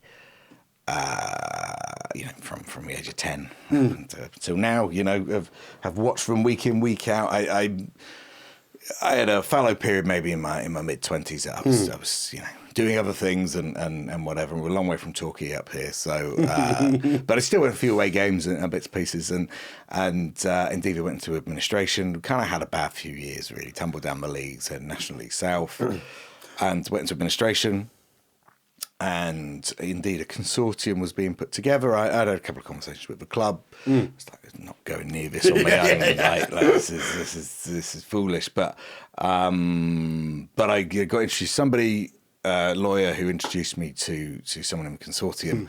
And we hatched a plan to pick the club up and get it back on its feet again, which has been a real journey this last year. Obviously, I'm up here working full time. I'm in downtown, right? So I'm not particularly in training programs. Indeed. Taking over as CTO, selling your business. I'm busy. But I've leaned in on certain areas of certainly kind of board level and where we're going and budget and all of these sorts of things and direction. But leaning in on the marketing side of things actually, and actually that was what piqued my interest in there with like. There must be some good AI tools around this because it's a business of it's actually like numerous businesses together. Like it's an entertainment business with a football. It's a hospitality business. Yeah. It's a retail business. Like it's all of these things that are put together. It's a kind of coaching business in the community. Well, not to compare, but obviously you've only got to look what Ryan Reynolds and Rob McElhenney is doing with Wrexham, right, mate? On a slightly different approach. But it's the same thing though, right? They've seen the same sort of scenario and possibilities that you have. Yeah, we certainly have a different approach to those guys. Yeah. We're not just shoveling cash in the back door. Well, we want to run the club sustainably. Absolutely. And that's a real future, right? That absolutely. And football is not run that way, let me tell you. 86, 91%, whatever it is, of football clubs lose money. I'm a rugby boy. I played rugby for years, and I had the same thing for actually one of the teams that were top there for me, which was the Wasps. Right. Who went into administration. Sadly, there was no consortium and no money to save them. But sorry. Worcestershire Warriors went down last season as well, possibly. There we go. We absolutely it's.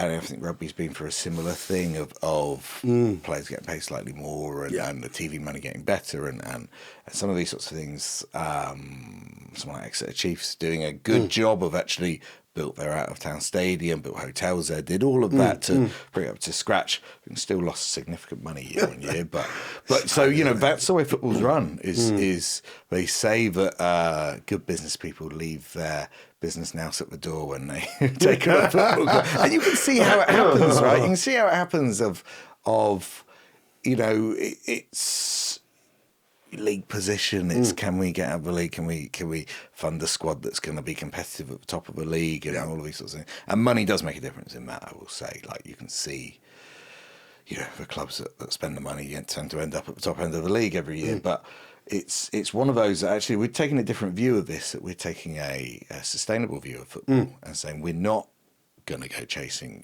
those dreams. We're going to make sure that the club washes its face. We're a very big club for the level. Like we have average crowds of about 3,800 this season. Oh, amazing. Next down is like 1,500. Oh, wow. So we're huge for the league. Yeah, basically. Amazing. We've had a lot of goodwill from the fans, and actually the fans put in money as well as a share purchase within that. Nice. So it's really about how do we look after this club as an asset for the community. Really, there's been a super interesting process there and the other people in the consortium have all exited businesses as well, or certainly still sit atop some very successful businesses. I mean, like some $1 billion value business. Proper big boys, not just me. It's really interesting. But big mix within there, and there's 6 of us within it, and indeed, kind of different industries, some from the car industry, some from kind of housing and whatever. So a big mix within that, and it's been. It's been interesting, putting new people together, and we go through your forming, storming, norming kind of Tuckman stages with that as well, right? Like working out, where do I fit here and whatever. It's 200 miles from where I live as well, so it's really quite difficult. But it's been. Do you get clapped as you turn up every now and again? Saved us. No one knows who I am, to be perfect. The other day I was. They will now, mate. They will now. We got the co-chairman there. I was still with one of the chairmen the other day at the game. Aveley we played, so kind of East London, and someone came up and said, to the chairman, Michael. He said, I just want to really thank you, Michael. Like thank you for saving our club. And he said, this is Tom. This is one of the consortium. He took one look at me and said, I just want to say thank you. What? I don't hold it. I'm not too precious about it. I don't mind. But it has been a really interesting journey of how do you market a football club? How do you think about the fan base and geographically where are they all and cohorts around that and all of that sort of thing. But ultimately I've never really dealt with being B2B in my career. I've been B2B for so long that I haven't. We have products that do this stuff and think about a lot of this, right? But there's me thinking music. Obviously, you're looking at demographics, your fans, and it. But then actually, of course, you've been. I've always been solving solutions for the business. Extracted from some of that. So it's been really interesting doing some of that. And right. Yeah, this is what it means to like B2C and how we do that. So that's so yeah, we have plenty of products that do that sort of thing. But of course, I've seen and understood what they're doing, but I've never felt it myself necessarily. I have the experience of like, of course. Oh yeah, we really have to segment this because we have to understand how we sell to this segment of people, like the 55 to 60-year-olds in Torquay. Absolutely, are massive for us. And how do we think about them? How do you think about the 18 to 21-year-olds? How do you think about all of that? And what do we sell them and what do we do there? And same marketing with a fire emoji on it, isn't it? Have you taken? Is there anything that you've actually learned from being on the ground firsthand, dealing with the football side of things? You've actually now embedded into what you're doing with downtown. Interesting. I think I've learnt some different lessons in there for sure of taking on a distressed asset ultimately, something in administration and some of the people in the business hadn't been well managed for a long time ultimately, because the previous owner was in it for house building and that sort of thing, not necessarily for football and that's okay. That's his worldview. Yep. Mine's vastly different. So, very delicately put like that.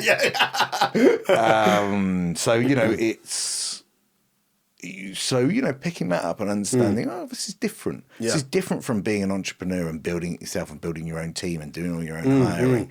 Oh, I've got to go and assess all of these people and understand like how do they fit and not necessarily me as well. We put some co-CEOs in there as well, some local business people that came on the journey but weren't part of a consortium with us, and so that's been interesting. That of how do we work with those guys and help them make decisions around that and make the changes? How do we get financial processes up and running brand new there? How do we think about and then working on a board as well? That of this last couple of years, I've ended up on actually quite a few boards. Maybe got to a stage in my life where you start to get asked to these things. I was going to say there's a few things that you're actually involved in. So sitting on the board of Torquay has been like, okay, how do you think about this as a board member, not there every day? How do you support the CEOs in doing their job? How do you, shout and scream when you shout and scream to get something done, or and think about, money with it as well. And we're trying to run it sustainably. We haven't managed it this year because the ground needed a lot of work on it, and we had to pick up a lot of the pieces that were, were in place. So that's been super interesting. And so you're actually sitting on a board and learning how you start to, have a bit of influence around that. I used to sit on a board of a charity that deals with addiction and homelessness.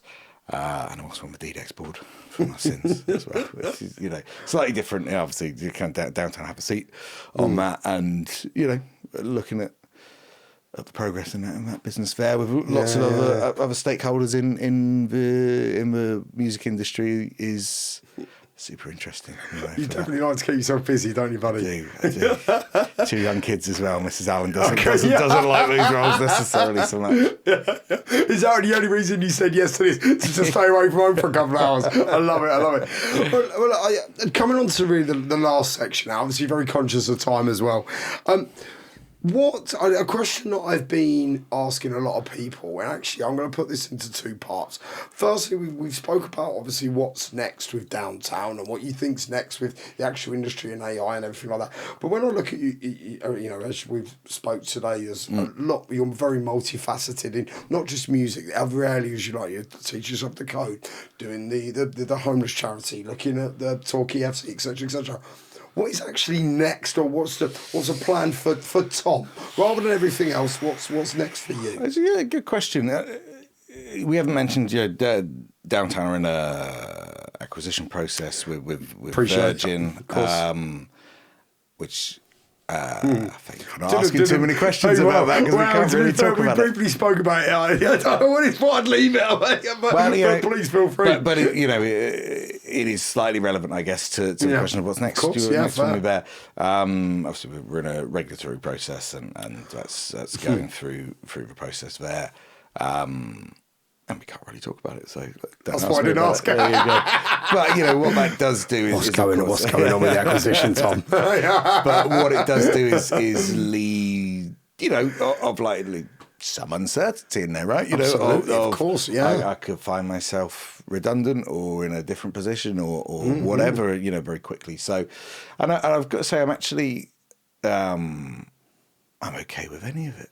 Actually, opportunity come your way. Well, yeah, obviously, I feel we've still got a lot left to do with Downtown, and wonderful teams and people there, and products, and market opportunity there for us as well in that being that music tech. Multifaceted approach there. I think there's still plenty for us to do, and still well up for it. But also, as I say, when you look at these things, it's like, who knows what's going to come on the other side of things. Of course. And the thing about being in a regulatory period as well is you actually can't talk about it. You can't make any plans around this stuff. We actually just can't talk about this. So that space that it leaves there is always going to be a bit irritating. In that vacuum, you say, okay, well, what am I going to do next? But I say I've got another chapter in me for sure. Maybe a question to ask you in a year's time. Yeah, for sure. To get you back on. Tell us what's happened. I say I've definitely got another chapter in me, whether that's, as part of the Virgin thing or whatever, whether that's, doing something totally new and different, whether that's going around the football club, or whatever it might be. I've got another chapter in me, I think, and I'm not done. I'm not like just taking the easy life. I think I've got. Is there anything that you would love to do? And obviously, not saying it's necessarily what's going to be, not what's next, but obviously, look, you've seen a lot of the music space, and even not just focusing on music. As you say, you're part of the consortium that saved Torquay, etc., etc. Is there anything that you're just like, one day, I'd really like to do that? I don't know that there is, actually. Okay. I think, I tell you what, one day I'd like to own a seaside restaurant, I think. Oh, wow, okay. In fact, when I was 16, I was a chef when I left school, and was then kind of head waiter in the Naval College in Dartmouth and that sort of thing. So I've done that world. And, I think whenever you go to your seaside place in the UK, you're like, oh, this is it, man. Like the cool city, or usually called the Crab Shack or something like that. That sort of thing, right? Those sorts of places, I think. But maybe when I'm done, with the rest of things, and maybe that's a bit of a lifestyle business of you close in the winter and and you're happy there entertaining people in the summer and that sort of thing. And maybe, but that's not for today, I don't think. We'll park that one then. Indeed. Mrs. Allen did tell me I wasn't never allowed to buy a pub as well. So that's that one. But, so I had to go and buy a football club instead. So it's got a pub on the end. So best of both worlds. When you actually got both. That's genius. Can't buy a pub, so you bought a business with a pub. Love it. That's the way to work the world. Good luck. Do you know what? A bit of a side question. It's really random. If you was to own a restaurant, obviously you've mentioned specifically seaside, so I'm going to assume your fish, your things like that, right? What would be the restaurant's main meal, in a sense of what would be I can't think of what the word is, but signature dish. Thank you. Oh, that's a good question, Matt. That is.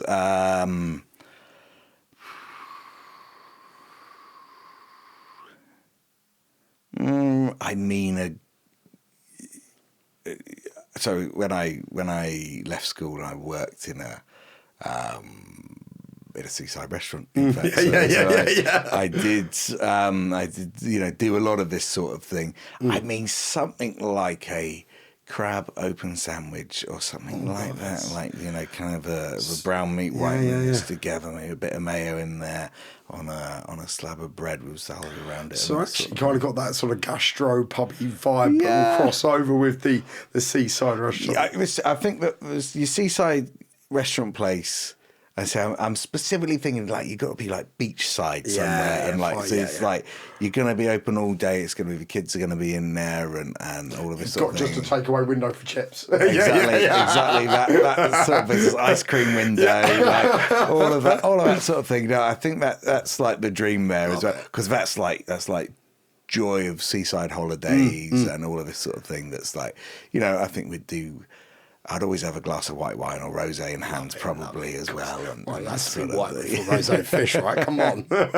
The sun would always be shining, and it would be pretty glorious. Yeah, but maybe one day, we'll see about that. Yeah. Well, okay, thank you for that. And what a wonderful insight. I love that. And obviously, if it ever happens, I'll invite you down. Thank you very much. So, unless there's anything else you want to talk about, I do have one last question. No, I'm all done. It's the question that I've asked all of our guests, and it is, in 100 years' time, people will look back and they think, Tom Allen, what's the legacy you want to leave? What do you want people to remember you for? Ooh. Probably good tasting cod from the sounds of it. Yeah, absolutely. Well, there you go, multifaceted there, right? I'm sure everyone else had probably a slightly easier answer possibly, but I mean, with Torquay, without doubt of like, in fact, within football more generally, I would love it if we beat them. No, I would. You didn't get that reference because you're not a big football fan. No, rugby. That was Kevin Keegan. The accent, though. That was Kevin Keegan. Anyway, I think within football in general, I would love it if our approach to sustainability, which we're not the only club doing it, but if we were able to trigger like a change in football within that meant that football clubs were not being constantly abused, pumped to cash by rich people who are working on ego and buying the leagues, blah blah blah, etc. Right? As good as Wrexham has been for football and lower league football and bringing the documentary and all the rest of it, I think it has sent out a message that you can buy the league, and there's some other Americans that are popping up in a lot of these clubs now, but it's like, we're just going to pump it. We're just going to put the money in because again, the regulation as you get further down is a little less. So, within football, I feel I would like that. I think within music. It changes so quickly, doesn't it? Of course, right? yeah. I think I would just like to have, I think, had an influence on the people that I worked with, and just make that positive. I don't need anything much more than that. Yeah, I think, to be fair, not too dissimilar from Sylvia's answer. Oh, really? She said that she actually with no reference to anything other than the fact that she just wanted to be remembered for being a good person, of helping people out. So very similar to that. Yeah. I think, to be honest with you, yours is very evident with that as well, right?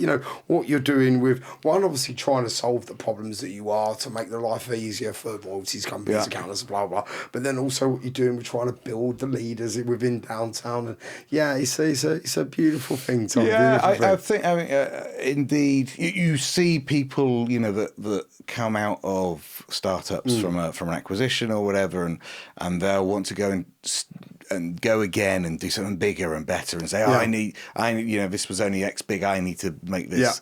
Often people will go, if they've done a B2B, they'll go B2C because they want a bigger influence and that sort of thing. And actually, I don't have that feeling. Like I say, I've certainly got another chapter in me, and what that'll be, I'm not entirely sure. But I do think that there was I don't have that raging ego there to like, no, I'm going to be remembered for this. Like, it's it. Like, it's just like, you know what, you have your effect on people day to day, and if that's, you know, indeed running a good company that really delivers on people's problems there, and which I truly believe we did as Curve, and we took, you know, the right approach in lots of places. You know, if we messed something up, we went and admitted to it and sorted it out. If we, you know, if we, you know, people needed help from us, we leaned in and helped and tried to deliver the service that we believed that they needed, and like not, you know, and that was the ethos that we put across everyone in the business. That was myself, Richard, Matthias, you know, one of the early employees there as well, that really lived that and did that with people. And I think, you know, you can, but just try and repeat that everywhere you go. Amazing. There we go.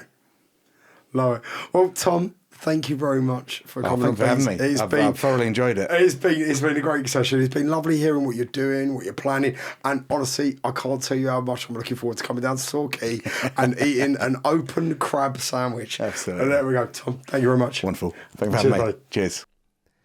And that's a wrap on this episode of Beats Learning. Big thanks to Tom for coming on and sharing such a sharp, honest take on tech behind music royalties, his view on leadership and building new leaders in the industry, and what it really takes to build something from the ground up.